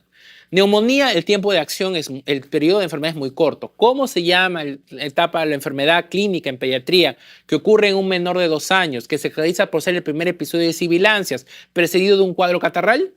Bronquiolitis. Y esto es bronquiolitis. Es bronquiolitis de manera clara, ¿por qué? Porque es un paciente que tiene un cuadro catarral y después del cuadro catarral está haciendo un cuadro osteoobstrucción bronquial. ¿Y cómo lo sé? Porque está haciendo los sibilantes y son en ambos campos pulmonares. ¿Estamos de acuerdo? Sibilantes, ¿la neumonía puede tener sibilantes? Sí, pero hay piensas en neumonías atípicas y la edad de 5 meses no va para las neumonías atípicas. En pediatría, ¿cuándo las neumonías atípicas se hacen presente? A partir de los 4 años. 4 años. Antes de eso, es muy raro encontrar las sibilancias como causa de neumonía. ¿Estamos de acuerdo? Ok, esto es más un cuadro de bronquiolitis. Si yo hubiera borrado la palabra sibilantes y hubiera puesto sucrépitos, ¿hubiera sido igual bronquiolitis? Sí, es sibilantes y o sucrépitos, ¿estamos de acuerdo? Ok. Los términos sibilante, el sucrépito es un término muy general, lo van a encontrar como en asma, lo pueden encontrar en neumonía, en SOBA, pueden encontrarlo. Pero la palabra crépito es solo neumonía. ¿Estamos de acuerdo? Y sibilantes generalmente es obstructivo bronquial, salvo que tú pensaras en una neumonía atípica. ¿Estamos de acuerdo? Ok. Vamos. Niño de 10 años con dolor abdominal postprandial, cuadro de diarreas, alza térmica, no cuantificada, sudoración vespertina, marcada hiporexia, pérdida de peso de hace 6 meses, al examen pálido, adelgazado, microadenopatía generalizada, hepatoesplenomegalia, abdomen excavado, se palpan lesiones nodulares múltiples en mesogastrio que son dolorosas a la palpación. ¿Cuál es el diagnóstico más probable? Ah, así es. Esto, fasciolasis, para pensar en fasciolasis, deben recordar que ahí debe un contacto epidemiológico, ¿no? Consumo de berros, generalmente, y son pacientes que tienen la eosinofilia más marcada, 30-40% de eosinofilia. No va. Enfermedad de Crohn es un diagnóstico que se hace a través de una coloscopía y se hace una biopsia. Y se asocia principalmente a un cuadro de diarrea crónica, ¿no? O dolores abdominales de manera crónica. Y la sudoración vespertina y la marcada hiporexia podría estar, pero las lesiones nodulares múltiples en mesogastrio como lo aleja mucho. Amebiasis intestinal, tendrías que tener una historia de diarrea disentérica constante y estamos entre leucemia y tuberculosis enteroperitoneal. Acá hay algunas cosas que nos hacen pensar que podría ser tuberculosis enteroperitoneal cuando dieron las claves, porque la mayoría se quedó entre la C y la D, es la presencia de la alza térmica no cuantificada y la sudoración vespertina. La otra cosa que nos hace pensar es la pérdida de peso, que son más o menos 6 meses, ¿no? Y las microadenopatías generalizadas. Aunque la tuberculosis enteroperitoneal generalmente se asocia a citis en la literatura, no tanto a abdomen excavado, ¿ya? Pero las lesiones nodulares múltiples podrían ser parte, lógicamente, de la misma tuberculosis enteroperitoneal. La leucemia, para que haga una metástasis a ese grado y sea la causa de lo que estamos encontrando, es un poco más raro, ¿no? Las leucemias pueden venir con un periodo de baja de peso, con fiebre recurrente, pero no está asociado a ninguna parte del día, puede ser constantemente todo el tiempo. Y más que las microadenopatías generalizadas, generalmente son más grandes, ¿no? Son adenopatías cervicales y las lesiones nodulares múltiples mesogástricos se pueden encontrar, pero ya en una etapa más avanzada de la enfermedad. La clave que dieron, si no me equivoco, fue tuberculosis enteroperitoneal, basándose en estas características, pero personalmente me parece que también leucemia sería un diagnóstico a considerar en este caso, pero más probable es que sea enteroperitoneal. Niño de 6 años traído a consulta por fiebre de 3 días de devolución con dolor a la devolución. Los datos más relevantes de la exploración física son lesiones erosivas en el paladar y vesículas, que están ubicadas tanto en la boca, en el pie y en la mano. ¿Cuál es el diagnóstico más probable? Enfermando de mano, pie y boca, así es. Es un famoso enterovirus producido por el famoso Coxsackie A, ¿no? Ahora, recuerden ustedes muy bien que estos cuadros se asocian principalmente con cuadros que van con diarreas. Son exantemas que van con diarreas, que ingresan por la boca y generalmente son lesiones vesiculares que suelen resolverse sin mayor alteración. Existen algunas complicaciones agudas que pueden hacer el enfermedad de mano pie boca, como romboencefalitis, por ejemplo.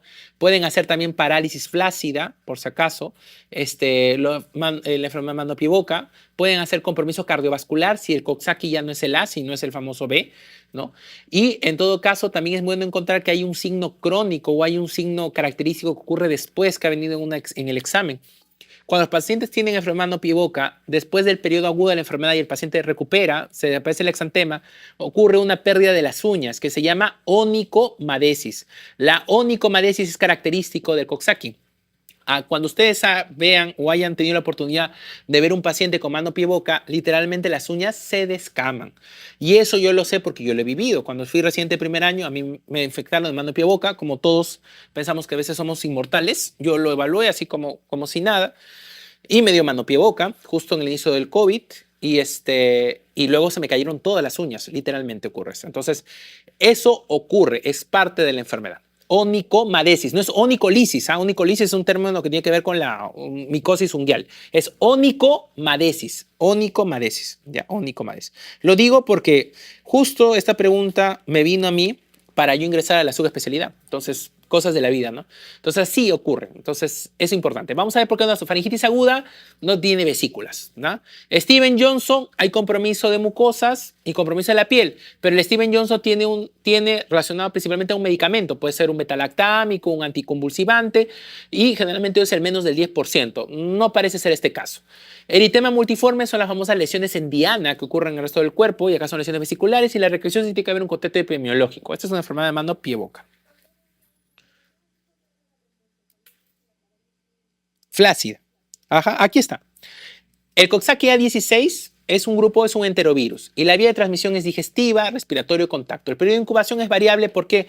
Porque la mayoría de los casos comienzan principalmente con ¿qué cosa? Con diarrea o catarro y luego viene el edantema. Entonces tú tienes diarrea o catarro o diarrea y no tomas la distancia, pero ya comienzas a incubar la enfermedad.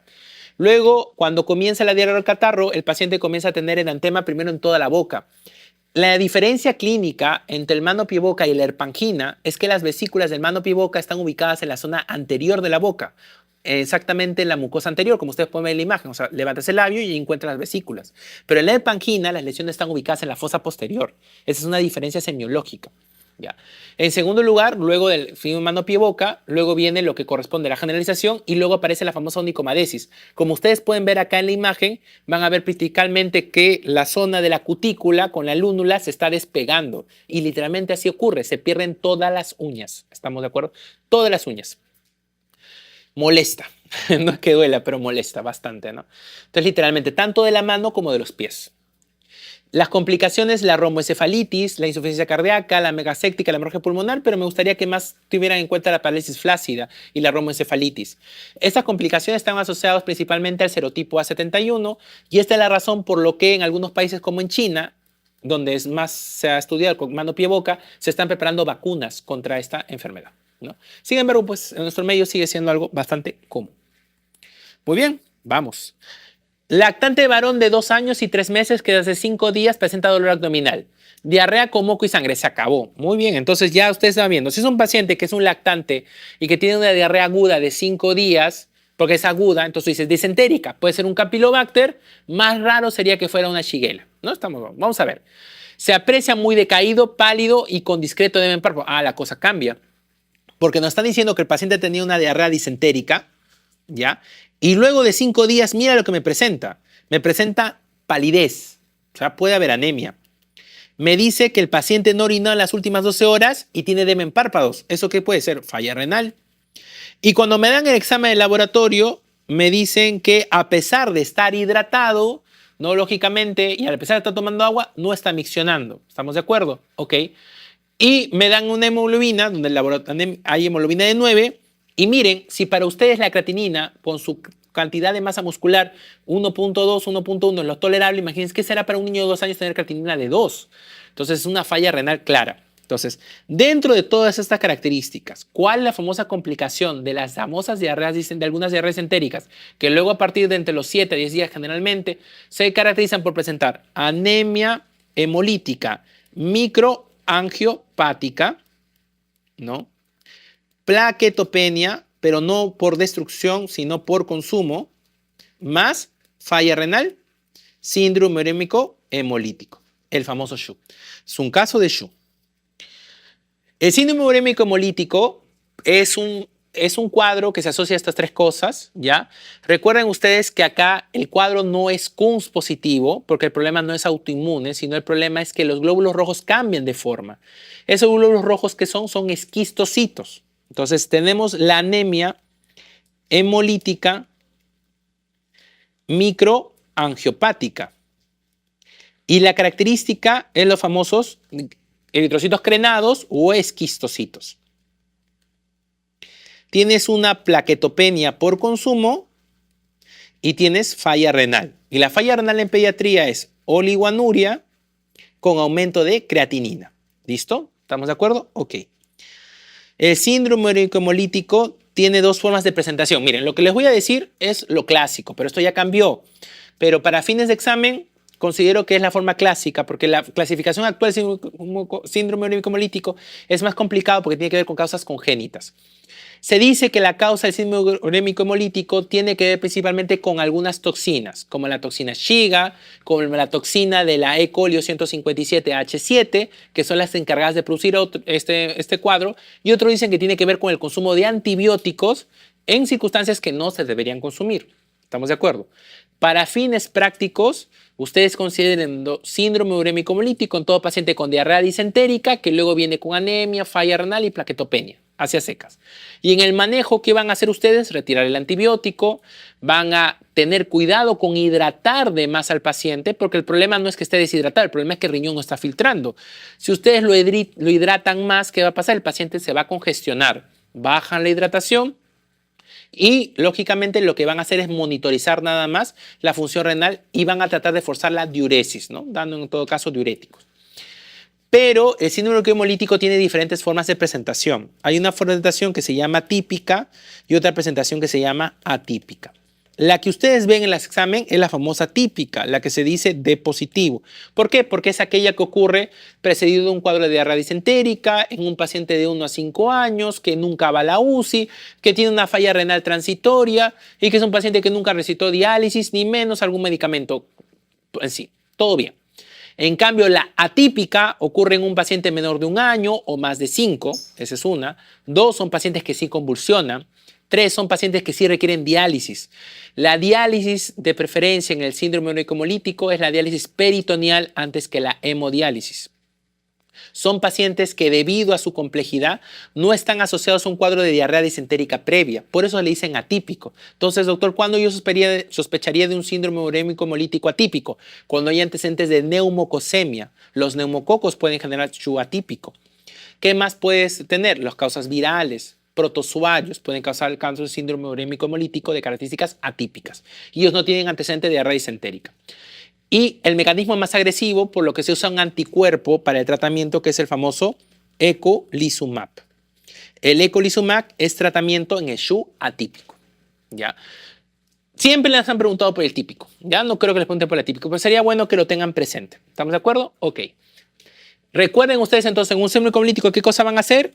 Van a bajar el volumen de hidratación, van a dar diuréticos y van a dar solamente soporte. No se da más, no se da antibióticos ni nada por el estilo. Muy bien. Si te dicen a partir de cuándo yo voy a transfundir a un síndrome urémico hemolítico, es una de las pocas condiciones en pediatría en las cuales no se usa el valor de 7 de hemoglobina para la transfusión. En el síndrome urémico hemolítico, el valor de transfusión que se usa es con una hemoglobina de 6 recién, porque no se le quiere dar más volumen de lo que requiere. ¿Listo? Entonces no es una deshidratación aguda. ¿Por qué? Porque el paciente tiene 5 días y está recibiendo líquidos, pero no está orinando, no va por ahí. Una sepsis de foco enteral podría estar asociada a un compromiso multisistémico, pero estamos viendo que el cuadro clínico está asociado principalmente, una sepsis puede tener un punto primario enteral y luego fallar todos los órganos, estamos de acuerdo, y está fallando que el riñón, pero tendría que fallar más cosas, no solamente el riñón. Enterocolitis complicada, no, porque ya está viendo falla renal, y infección urinaria no va a ir con creatinina de 2. Tendría que ser una infección urinaria muy, pero muy rara. Es un síndrome urémico hemolítico. ¿Ok? 14. Niño de 5 años traído a emergencia por tos y taquignia. Antecedente de síndrome obstructivo bronquial de repetición, rinitis y dermatitis atópica. Al examen físico, taquicneico, taquicárdico. Presenta sibilancias y estertores gruesos con tirajes. ¿Cuál es el diagnóstico? Vamos. Ajá, tiene 5 años. ¿Cuál es el diagnóstico? Asma. Muy bien, entonces vamos a ver. No me vas a marcar bronquiolitis, porque el concepto de bronquiolitis, ¿qué cosa es? 2 años. O sea, son cositas que ya tienes que ir tratando de remarcarlo. Con duda, bronquiolitis no puede ser, tiene 5 años. Listo. Reflujo gastroesofágico, ¿puede darte sibilancia? Sí. Pero ¿por qué te tendrían que dar el antecedente de atopía? ¿Por qué tendrían que darte el antecedente de síndrome obstructivo bronquial de repetición y el cuadro respiratorio? O sea, un reflujo gastroesofágico sí te puede causar sibilancias, pero no te darían todo el contexto atópico. No va. Bronquitis aguda solamente la vas a marcar cuando en el examen físico aparezca solo la palabra roncantes. Si no aparece roncantes o no aparece la palabra roncantes o aparece otra cosa más aparte de roncantes, no la marques. Bronquitis aguda es un paciente con un cuadro respiratorio entre leve a moderado, que se le encuentra solamente roncos. Cuerpo extraño en vía aérea no tendría por qué darte el antecedente de síndrome obstructivo bronquial a repetición y rinitis dermatitis atópica. Además que el cuerpo extraño en vía aérea es más común entre el primer y el cuarto año de vida. A partir de los 5 años ya no ocurre eso. Este es un cuadro de, no me gusta la clave asma, este es un cuadro más de crisis asmática. Ya habíamos hablado anteriormente la diferencia de crisis asmática y asma. En una crisis asmática, ¿cuál es el tratamiento de elección? El beta 2. En un cuadro de asma, ¿cuál es el tratamiento de elección? El corticoide inhalado. Este paciente es una crisis asmática, porque es un paciente que está sibilando, es un paciente que tiene tirajes, es un paciente con crisis asmática. Y acá tú tienes que darle beta 2 agonista, tu corticoide sistémico, y si tu paciente tiene un cuadro severo, bromuro de ipatropio. ¿Estamos de acuerdo? Si tu paciente no mejora con esos tres, tú comienzas, ¿no? Si fuera leve, beta 2, nada más. Si fuera moderado, al beta 2 le agregas el corticoide. Si fuera el 3 severo, beta 2, corticoide y el bromuro de ipatropio. Pero si el paciente no responde dentro de la hora, lo que tienes que usar, ¿qué cosa es? Sulfato de magnesio, que está reservado para cuadros más severos de asma, crisis asmática. Ok, vamos. Niño de 2 meses sin antecedentes de importancia, presenta rinorrea hialina y fiebre de 38 grados. En los 3 últimos días, o sea, tiene rinorrea hialina y tiene fiebre en los últimos 3 días. Desde hace 24 horas presenta, ¿qué cosa? Dificultad respiratoria progresiva y ahora a las 12 horas no quiere tomar nada. O sea, 3 días de fiebre, problema respiratorio catarral y ahora se está agravando. Al examen físico, frecuencia cardíaca 135, taquicneico, desaturando, con tirajes, sucrépitos y sibilancias. ¿Cuál es el diagnóstico? Bronquiolitis. Ajá. Bronquiolitis, palabra clave, por favor, los tiempos de enfermedad. Bronquiolitis tiene un tiempo de enfermedad de 3 días para que haga toda la descompensación. Neumonía generalmente son 5 a 7 días, ¿ya? Porque esa es la principal complicación, es como que ahí como que nos confundimos entre neumonía y bronquiolitis. Neumonía tiene un tiempo catarral de 5 a 7 días antes que haga el cuadro aparatoso. Bronquiolitis son 3 días, es más rápido. Bronquitis aguda solo vas a marcar cuando te hablen que solamente hay roncos, no es la caso. Crisis asmática con 2 meses, no. Tosferina, recuerden que la tosferina, si bien cierto puede haber sibilancias, porque puede haber una neumonía asociada, que es raro, la presentación no tendría que ir lógicamente con 3 días de cuadro catarral, sería un poco más largo, una semana por lo menos. Y la neumonía que ya la comunidad es un tiempo muy corto, es una bronquiolitis. ¿Cuál es el tratamiento de la bronquiolitis en primera parte? Primero, oxígeno.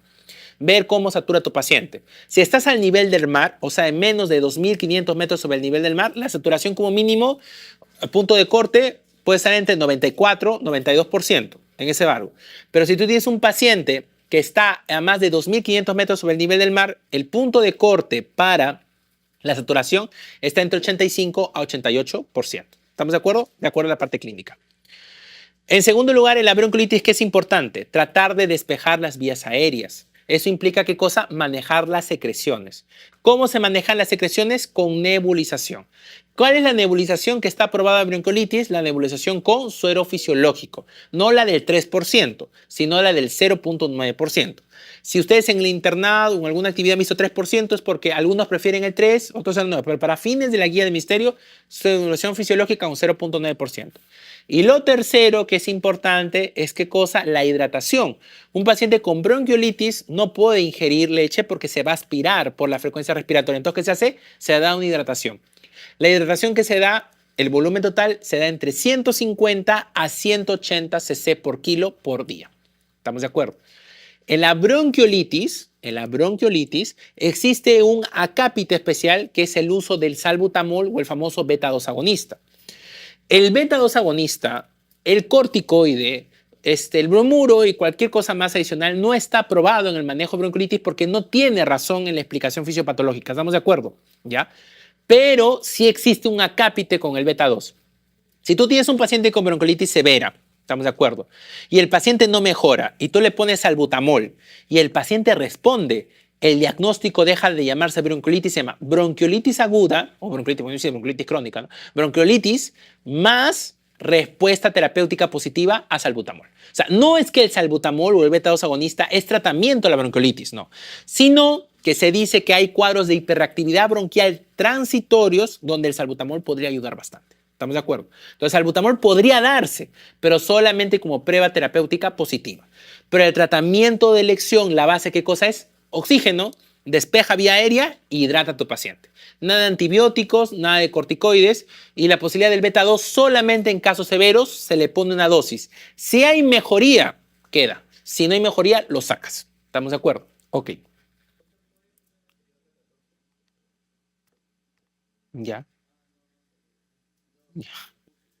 ¿Cuál? ¿A esto? Ah, ya, sí. No hay problema, no hay problema. Ya, listo. Ya no hay problema, no hay problema. Ya, 16. Madre refiere que su niño de 9 meses presenta desde 8 horas llanto intermitente alterado. Listo. En cirugía pediátrica, llanto intermitente en un lactante hasta los 2 años principalmente, en tu mente debe estar la palabra intussusección. Porque con cada movimiento cólico ocurre el problema. ¿En donde qué? Una asa se mete en la otra, prácticamente. ¿Dónde es más común la intussusección? Ocurre a nivel de la zona ileocólica, donde ocurre principalmente eso. ¿Está bien? Es un llanto intermitente con deposiciones con moco mezcladas con sangre, rutilante, o sea, jalea grosella. Las deposiciones de la intusección no comienzan siendo de arranque jalea grosella. Comienzan a ser deposiciones acuosas al inicio con dolores cólicos intermitentes.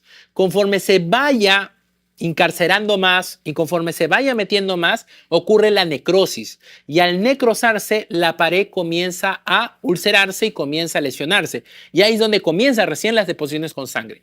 Y si uno no lo trata bien, esas paredes se terminan por romper y ocurre un neumoperitoneo. Entonces, en un paciente con intussusección, uno tiene que plantear la sospecha más que en la diarrea con jalea grosella o rojo rutilante o en mermelada, es el famoso llanto intermitente.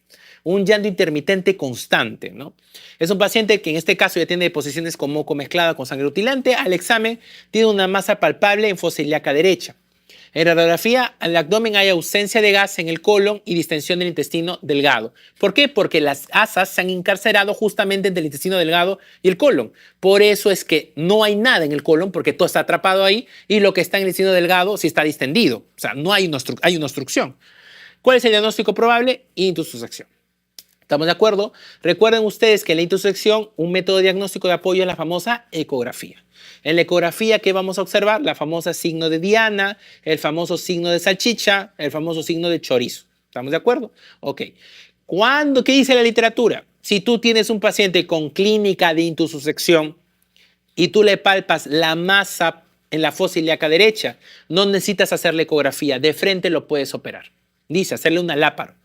Pero en la práctica, pues siempre se pide lógicamente una ecografía. Se ve el signo y se procede. Ahora, el manejo de la intussusección ha tenido grandes avances. Ya no todos son quirúrgicos. ¿Cuándo van a ser quirúrgicos? Cuando el periodo de tiempo del inicio de la enfermedad supera 12 horas o cuando hay signos de necrosis o neumoperitoneo. En ese momento ya se vuelve quirúrgico. Pero si no hay esos signos y estamos en una etapa temprana de la enfermedad, lo que se hace es meter un baloncito por la zona del colon y lo que hace, ¿qué cosa es? Tratar de distender las asas de tal forma que al distenderse se separen. Y eso se hace a través de un enema. Ese enema puede ser enema con aire, como puede ser enema con bario. Se prefiere generalmente elementos que no sean no bario, sino el enema con aire y se distiende la asa y se salva. Pero siempre y cuando el asa no esté necrosada. Si el asa intestinal está necrosada, ya no tiene razón de ser. La intussusección, la principal causa en pediatría son idiopáticas, pero existe otra causa que son virales. ¿Cuál creen ustedes que es el virus que puede causar más frecuencia de intussusección? Rotavirus. Por eso es que dicen, si tú le das la vacuna a rotavirus, hay mayor riesgo de intussusección. Pero no es tanto así. Realmente en el tema de vacunas es porque existe una predisposición genética hacia la intussusección. Pero bueno, es el SAVI correcto. Entonces, intussusección principalmente, ¿qué cosa? Es idiopática. Segunda causa viral, rotavirus. Es principalmente ileocólica. Si hay masa palpable y hay clínica, no debes pedir más exámenes. Entras de frente a operar. Pero si tú tienes duda, usas la ecografía. Signo de la salchicha, signo de la diana o signo de chorizo, como le llaman ahí. Se observa la asa totalmente tomada y el tratamiento depende de las horas. Más de 12 horas, operación. Menos de 12 horas, tratamiento conservativo. Vamos. Preescolar de 3 años, bruscamente preséntase a lo importante. Cuando ustedes tienen la palabra brusco, paroxístico, es algo de un momento a otro, digamos, súbito. ¿Estamos de acuerdo? Entre el periodo entre el primer y cuarto año de vida tienen que pesar en cuerpos extraños. ¿Estamos de acuerdo? En cuerpos extraños, ¿ya?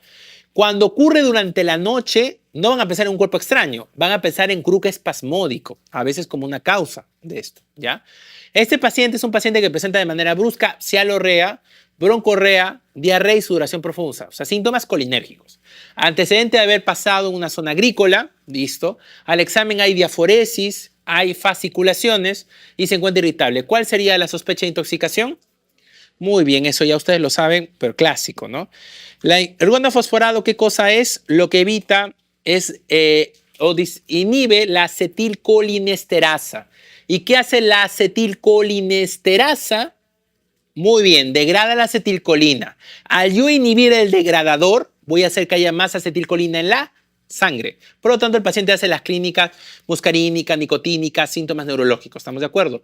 A nivel del ojo, miosis, cialorrea, diarrea, sudoración profusa. Ahora, ¿qué van a hacer ustedes con un paciente con intoxicación por organofosforado? Lo primero es el triángulo de evaluación pediátrica. Apariencia, respiración y color. En segundo lugar, el famoso ABCDE. Y en ese manejo van a ir consiguiendo la piedra angular del tratamiento que viene a ser el antídoto. ¿Cuál es el antídoto? El famoso sulfato de atropina. El sulfato de atropina se aplica en los 3 casos de clasificación de la intoxicación por organofosforado: leves, moderados y severos. Pero si el cuadro se asocia a hipertensión arterial y parálisis nerviosa, parálisis cerebral o parálisis nerviosa o alguna parálisis neuropática, lo que va a tener que asociarse es otro tratamiento que se llama paralidoxima. Entonces, en estos casos, cuando el paciente hace hipertensión arterial o hace compromiso neurológico con sugerencia de parálisis, usamos la paralidoxima. ¿Ok? Listo. Si tu paciente se te va de la mano y lo intoxicas con atropina, ¿cómo lo vas a ver clínicamente? Porque está rojo como un tomate y porque los ojos, de ser mióticos, pasan a ser midriáticos. ¿Y qué vas a dar como tratamiento a un paciente que esté intoxicado con atropina? Fisioestigmina. ¿Ok? Esas son cositas que deben tenerlo en cuenta. ¿Ya? Muy bien.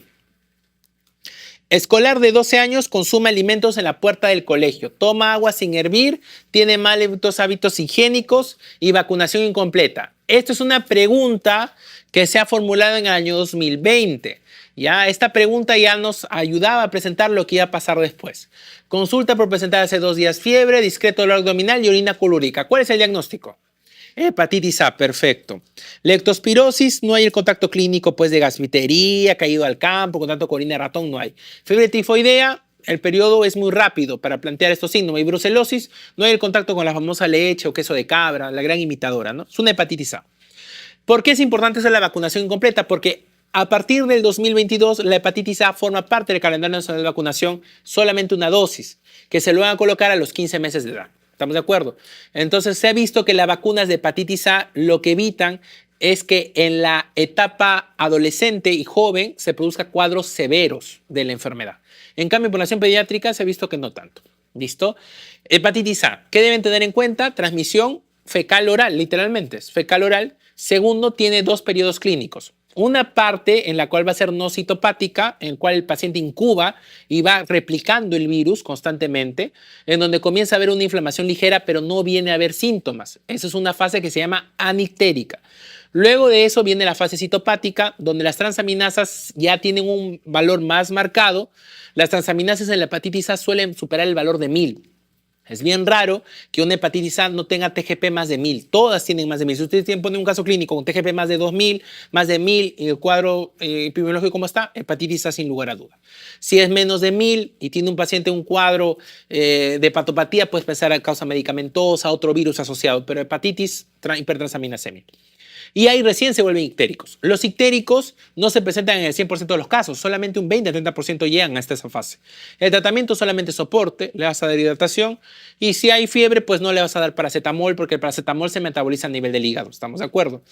Lo que hay que tener cuidado con la hepatitis A son las complicaciones. La principal es la deshidratación. Si se deshidrata, lo hidratas y se acabó. Y segunda, la falla hepática. Si el paciente tiene falla hepática, hay que darle ¿qué cosa? Vitamina K. Vitamina K. La vitamina K se da en falla hepática. ¿Estamos de acuerdo? ¿Y cómo yo voy a saber que un paciente tiene falla hepática? Porque Porque en el cuadro clínico te van a decir tiempo de protrombina e INR prolongado. Y ahí se pone vitamina K. Si no te dicen con perfil de coagulación normal, el tratamiento solamente es soporte. Pero si te ponen que el paciente tiene un perfil de coagulación alterado, tienes que marcar sí o sí vitamina K. ¿Listo? Ok. 19. Preescolar con 2 días de fiebre, cefalea y anorexia. Comienza con exámenes, máculas eritematosas muy pruriginosas. Tiene máculas, tiene pápulas y tiene vesículas, que están del cuero cabelludo, cara y tronco, y probablemente también está dentro de mucosas. ¿Cuál sería el diagnóstico probable? Varicela, porque es polimórfico, ¿verdad? Eritema infeccioso producido por parvovirus no te da vesícula. Exantema súbito tampoco. Y acarosis infectada tampoco.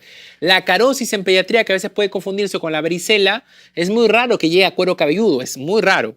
Y en segundo lugar, principalmente se compromete lo que son palmas y plantas. Palmas y muñecas, perdón, de las manos, porque ahí se concentra el calor. ¿Listo? Y es la zona donde uno hace contacto, en donde se rasca la zona interglútea y es donde literalmente pasa por el resto del cuerpo, ¿no? Hablando de varicela, por favor ponen ahí 2 flechitas. La complicación más frecuente de varicela es el impétigo. Pero cuando ustedes les apliquen o les pregunten, las complicaciones neurológicas de la varicela pueden ser de 2 tipos. Depende. Si es en los primeros 7 días del desarrollo de la enfermedad, la complicación más común es la encefalitis. Pero si el paciente ya pasó más de 7 días desde el inicio de la enfermedad, es la ataxia.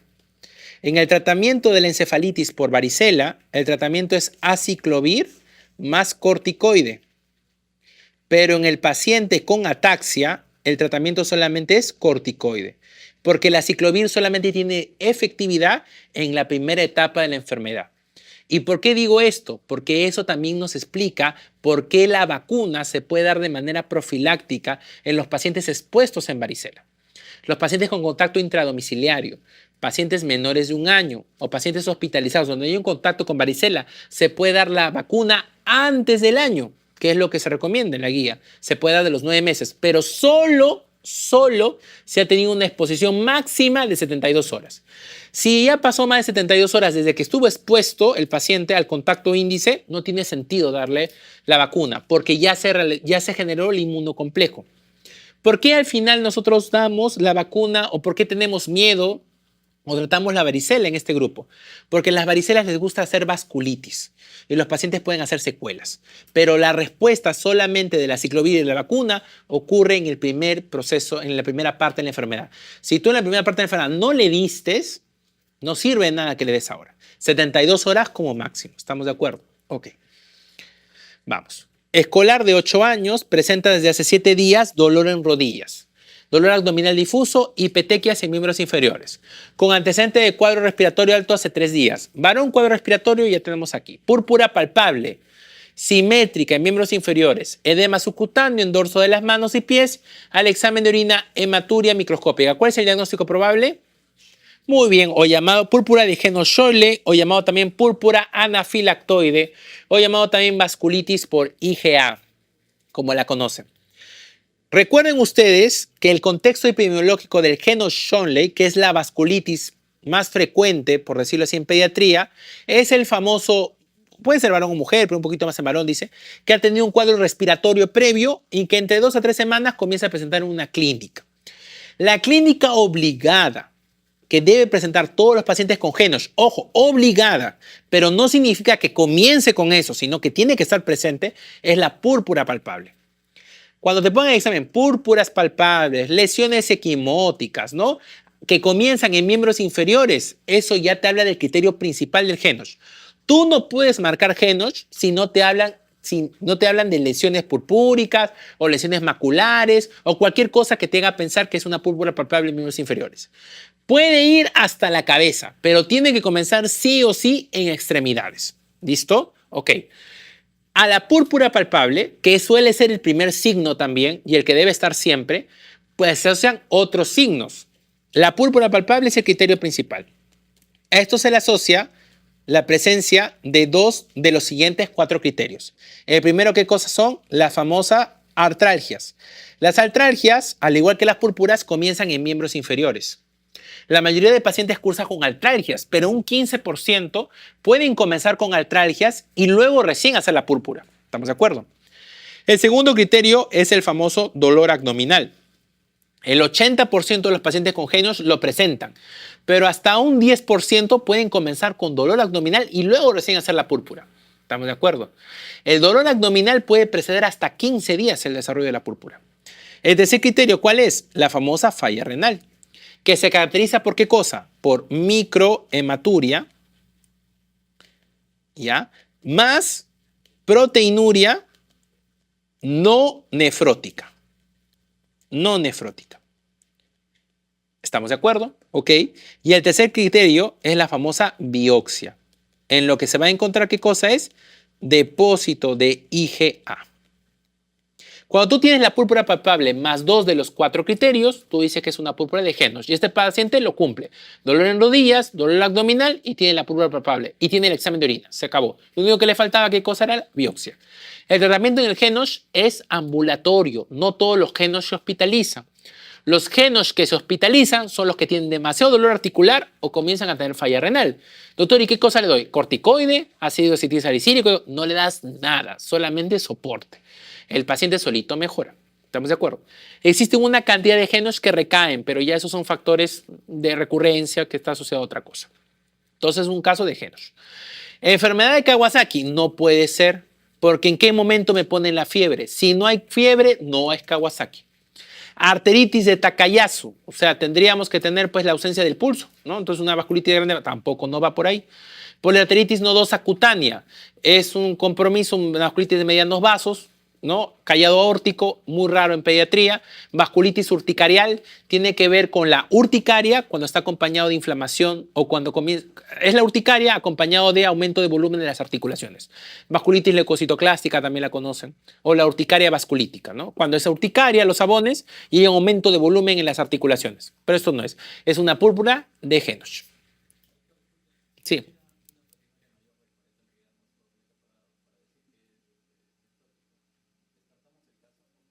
No, porque podrías tener los otros dos criterios. Claro, pero para que tengas eso tendría que ser una, o sea, para que tú tengas una proteína nefrótica, lógicamente en un paciente con Henoch, tiene que haber mucho avance de la enfermedad, o sea, tiene que ser una enfermedad muy agresiva, ¿no? Entonces, y el diagnóstico debes haberlo hecho antes, mejor dicho, ¿no? O sea, que hayas llegado nefrótico significa que el diagnóstico pasó. Pero a veces no se llega, ¿por qué? Porque con el cuadro se autolimita, no hay necesidad, no vas a llegar a eso, solito se recupera, ¿no? ¿Ah? No, no llega, no nefrótico, ¿no? Listo. ¿Cuál es el examen solitario en un paciente con sospecha de Kawasaki? Ya. Muy bien. En un Kawasaki, ¿cuál es la complicación más frecuente? Aneurisma coronario. ¿Estamos de acuerdo? Pero una cosa es la complicación más frecuente y otra cosa es la causa de mortalidad. La complicación más frecuente es el aneurisma coronario. ¿Y en qué etapa de la enfermedad aparece? En la etapa subaguda, a partir de la segunda semana en adelante. Por lo tanto, el ecocardiograma se pide al inicio del diagnóstico, a la segunda semana y a las 6 semanas posterior. ¿Estamos de acuerdo? Doctor, entonces, ¿por qué le pides al inicio si al final lo va a hacer a las 2 semanas? ¿Por qué? Porque tienes que saber si el paciente ya no venía previamente con otra condición que haya hecho que tenga aneurismas. ¿Cuál es el tratamiento que va a evitar que aparezca el aneurisma? La inmunoglobulina y la aspirina, el ácido acetilsalicílico. ¿Ok? Eso es en relación al manejo de la complicación, pero la causa de mortalidad es diferente. Si te dicen a ti cuál es la causa de mortalidad más frecuente de Kawasaki de manera aguda, en el periodo agudo de la enfermedad, aunque es muy raro, es la miocarditis. Pero si a ti te preguntan cuál es la causa de mortalidad más frecuente a secas, es el infarto agudo de miocardio. Pero ¿quién produjo el infarto agudo de miocardio? El aneurisma. ¿Estamos de acuerdo? No es el aneurisma quien realmente es la muerte, el desastre final, la causa final. Es el infarto que lo pasó el aneurisma. Lo digo porque hay una pregunta en la cual no ponen aneurisma y ponen infarto y la clave es esa. O sea, realmente los pacientes con aneurisma mueren del infarto, no del aneurisma. Me dejo entender. No es que estalla, sino es que produce un infarto por esa razón. Entonces, en este caso, ¿cuál es el examen solitario en un paciente con Kawasaki? Ecocardiograma, ¿no? Es la mejor forma de poder valorar, lógicamente, si hay aneurisma o no. ¿Ok? 22. Preescolar de 4 años que es llevado a emergencia por dificultad para caminar y para hablar. O sea, compromiso neurológico. Tiene trastorno de la marcha. O sea, ¿qué cosa hay? Ataxia. Dysarthria y nistagmus. Madre señala que una semana antes su hijo presentó una enfermedad eruptiva. ¿Cuál de todas esas enfermedades a la semana tiene compromiso de ataxia? Varicela. Se acabó. ¿Listo? Varicela. Aquí está. Escarlatina, las complicaciones de escarlatinas van principalmente a glomerulonefritis postestreptocócica, artritis reactiva, fiebre reumatoide. Fiebre reumatoide, ¿no? Rubiola, principalmente a síndrome purpúrico, artralgias, o la famosa tetrada de Grech, ¿no? La tetrada de Grech en la rubiola es la famosa microcefalia, ¿no? La sordera, la hipoacusia neurosensorial bilateral, ¿no? El famoso PCA, ¿no? Y las cataratas, ¿no? Las cataratas que también presentan estos pacientes, cataratas congénitas que pueden aparecer, ¿no? El eritema tóxico está asociado principalmente a un cuadro, a una manifestación estafilocócica, no va por ahí, y rociola también, ¿no? No llega principalmente a convulsión febril. Con 4 años, un cuadro de varicela, ¿no? Justo a la semana de enfermedad. 23. Lactante de 11 meses de edad con fiebre desde hace 4 días. Se agrega tos moderada y secreciones amarillentas en fosas nasales y conjuntivas. Al exantema es morbiliforme. Listo, tú ya tienes morbiliforme, en tu cabeza solamente hay 2. ¿Es sarampión o rubiola? ¿Cuál es el único que aparece en la opción? Sarampión. Ya, esa es la clave. Tiene que ser la clave. Exantema morbiliforme, brazos, eritema faringio y tienes casos roncantes. Listo, si tú te hablas de un exantema con compromiso pulmonar, ¿qué cosa vas a marcar? Sarampión. Y esto fue el caso. Sarampión. ¿Listo? Clásico. 24. El periodo de incubación de sarampión en promedio puede ser de 7 a 14 o de 10 a 11 días. La mejor clave que está ahí es de 8 a 12. Lactante de 12 meses. Hace 6 días inicia con fiebre. Otra vez, 6 días de fiebre. 2 días de duración. O sea, hace 6 días tuvo fiebre, pero solamente duró 2 días. Es así. 6 días hubo entre el día 0 y 2 hubo fiebre. Ya estamos en el día 6. Al tercer día apareció un exantema maculopapular que luego generaliza. No dice que descama. Listo. ¿Cuál es el diagnóstico del exantema? Que aparece con fiebre alta y luego cae y aparece el exantema. Muy bien. Exantema súbito o llamado también rociola, ¿no? Rociola. Muy bien. La afección cutánea que se caracteriza por exantema, pequeñas máculas rosadas. Es que no me gusta el término rosado porque rosado probablemente es de la rociola, pero bueno. No pruriginosas, que coalescen, pero que tiene ganglios cervicales suboccipitales palpables, corresponde a rubiola. Así es. Muy bien. Excelente. Vamos. La lesión vesicular del exantema, de la varicela, se realiza por ser ¿qué cosa? ¿Hemorrágica? No. ¿Pápulo-vesicular? Tampoco. La globular tampoco. ¿Cuál es la lesión? Es en gota de rocío, principalmente por esa característica de umbilicada que presenta. La característica del esto es umbilicada. Umbilicada. Niña de 11 meses con exantema morbiliforme, eritematoso en cara, troncos y brazos. Desde hace 4 días, tos exigente y secreción. Tiene otra vez exantema morbiliforme y tiene tos exigente. ¿Cuál sería el diagnóstico? Sarampión, se acabó. Y miren, fue 10 años antes esta pregunta, ¿no? De la anterior. Igualito, solamente cambiaron el orden. Problema exantemático con cuadro tos, roncos, crépitos o crépitos, sarampión, sarampión, sarampión, sarampión. Lactante 10 meses presenta erupción febril, congestión y eritema faringio. Lesiones en lengua, paladar, en palma de manos y pies. ¿Cómo se llama eso? No, se llama enfermedad mano-pie-boca. ¿Quién lo causa? Coxsackie. Así es, Coxsackie, claro. Está. Coxsackie, ¿ok? Muy bien. Adenovirus, herpesvirus, rinovirus, no va. Vamos, sigamos, vamos. Niño de 5 años, fiebre de 2 días de evolución, lesiones vesiculares, cuero cabelludo, algunas lesiones, pústulas y costra. ¿Cuál sería el diagnóstico más probable? Varicela. Así es. Recuerden ustedes que la varicela tiene un dato muy característico, ¿no? Que la varicela pues se contagia desde 2 días antes de la aparición de la lesión vesicular, ¿no? Y aparece o contagia hasta la forma de la costra, ¿ya?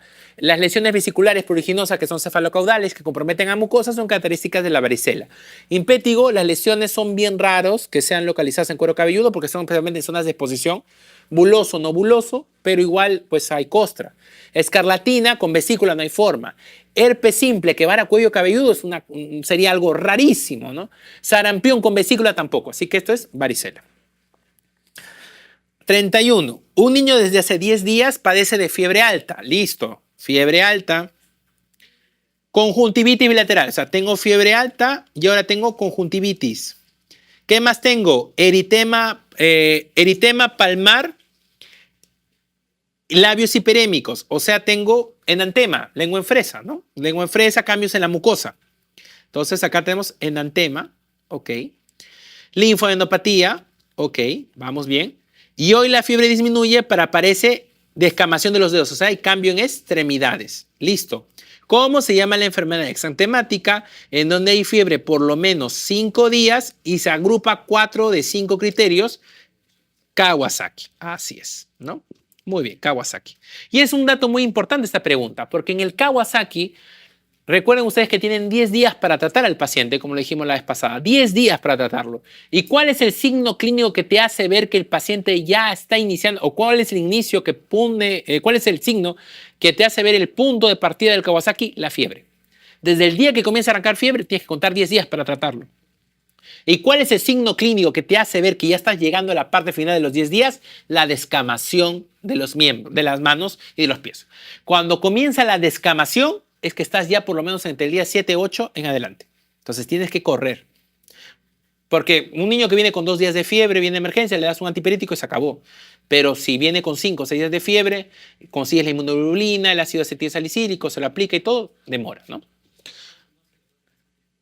Si no se da en ese tiempo, el problema es que la inflamación es tan grande que se puede ver el aneurisma. O sea, la inmunoglobulina se pone ante los 10 días, no porque el paciente vaya a mejorar. O sea, los pacientes con Kawasaki, hay muchos que tú no le pones inmunoglobulina y el paciente está tranquilo, pero la probabilidad de aneurisma que tiene es muy alta. Entonces, la inmunoglobulina lo que hace es evitar el aneurisma. Si tú le das la inmunoglobulina después de 10 días, y probablemente muchos lo van a hacer porque prefieren dárselo a ver qué pasa que no dárselo, el riesgo de que aparezca el aneurisma va a ser mayor que al habérselo dado antes de los 10 días. O sea, los estudios de seguridad plantean los 10 días como límite.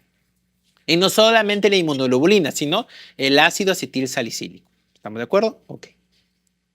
Vamos. 32. Ante un niño con fiebre de 40 grados, de 5 días de evolución, 40 grados con 5 días, criterio Kawasaki, 5 días mínimos. Viene exantema polimorfo generalizado, que es del Kawasaki. El polimorfo también es generalizado, predominantemente maculopapular, pero es polimórfico. ¿Ok? Entonces tenemos fiebre y tenemos un criterio clínico acá. Inyección conjuntival bilateral no supurativa, segundo criterio. Lengua en fresa, tercer criterio. ¿Cuál es el diagnóstico probable? Uy, se quedaron cortos acá. Faltan 2, ¿no? Falta el cambio de extremidades y falta pues la adenopatía. Pero entre todo esto, pues la más cercana será pues la E, Kawasaki. Existe un concepto que se llama Kawasaki-like, ¿ya? Que es cuando solamente cumple la fiebre alta y cumple 2 de los 5 criterios, ¿ya? El Kawasaki-like es una forma de describir a cuadros potenciales que igual pueden llegar a tener esas complicaciones. O Kawasaki atípicos, ¿no? Pero vamos a mencionarlo ahí. Es una pregunta entre las opciones, la que mejor se acomoda sería la E, pero faltaría un criterio más para decir claramente que ella ha cumplido con el diagnóstico de Kawasaki. La escarlatina no va porque la lengua en fresa, si bien cierto lo tiene la escarlatina, el exantema y la escarlatina no es polimórfico. Lengua en fresa solamente es Kawasaki o escarlatina. Así de cuentas. Y el Kawasaki, ¿qué cosa va a tener? Va a tener todos los signos clínicos y la escarlatina va a tener la faga bacteriana, cosa que no tiene el Kawasaki. Sarampión, parvovirus, mononucleosis nova sería Kawasaki. Pues, ¿no? Vamos con esta pregunta y con esto, vamos con 2 más y nos vamos al break. Escolar de 6 años con faringoamigdalitis aguda. Después de 24 horas presenta exantema micropapular. Micropapular. O sea, si es micropapular, ya tú tienes la causa. Rojizo en cuello y tronco, rojo, que se extiende a extremidades, tiene signo de pliegue en región inel y codo. ¿Cuál es el diagnóstico? Escarlatina. Sarampión es maculopapular. Rubiola es maculopapular. Varicela es polimórfico. Y el único que es papular solo es la escarlatina. Además de ser micropapular, ponle una flechita de grandazo. Es aquel que tiene descamación gruesa. La descamación gruesa. Esa descamación gruesa es característica de la escarlatina. ¿Estamos de acuerdo? ¿Ok? Muy bien. El exantema de la varicela se caracteriza por ser, ¿qué cosa? Eritemato papular, no pruriginoso, distribución a predominio periférico o contener pleomorfismo regional de predominio periférico. Claro, o sea, en una zona sola del cuerpo tú vas a encontrar la convivencia de varias vesículas, en otras zonas más costras, ¿no? En general, pleomorfismo. Ajá. Muy bien. 35, y con esto nos vamos al break. Niño con la triada de artralgias, lesiones purpúricas palpables y dolor abdominal que tiene competencia en tu cuadro respiratorio, ¿qué cosa será? Genos, muy bien. Y si a eso le agregas microhematuria, proteína no nefrótica y la biopsia por IgA, es un genos total. ¿Listo? Entonces, siempre en pediatría, colegas, tienen que tratar de explotar al momento del banqueo la pregunta. La edad es clásico para nosotros, el antecedente biológico también. Y aunque ustedes ya ven púrpura palpable y por descontó marcan genos sin leer el resto de la pregunta, porque eso nos ha pasado a todos, aprovechen en este proceso de banqueo en sacarle todos los datos. Es imposible que las preguntas no tengan una base en una historia anterior. Entonces respondan las preguntas, saquen los datos lo más que puedan, los tiempos de enfermedades, las características, y no solamente se queden con eso. Si ya están viendo dos preguntas que te hablan que es genos y el paciente es un niño que ha tenido antecedente de enfermedad respiratoria, si en el examen de este año te pregunta a qué infecciones, de qué sistema está asociado principalmente a la aparición de genos, marcarás respiratoria. ¿Por qué? Porque ya lo banqueaste y ya explotaste la pregunta. Pero si solamente te vas al examen y dices, púrpura palpable, genos, mueres y pierdes una pregunta que se da por descontado. ¿Ya? Muy bien, colegas, vamos a hacer una pausa aquí y regresamos en unos minutos para continuar con la segunda parte del banqueo.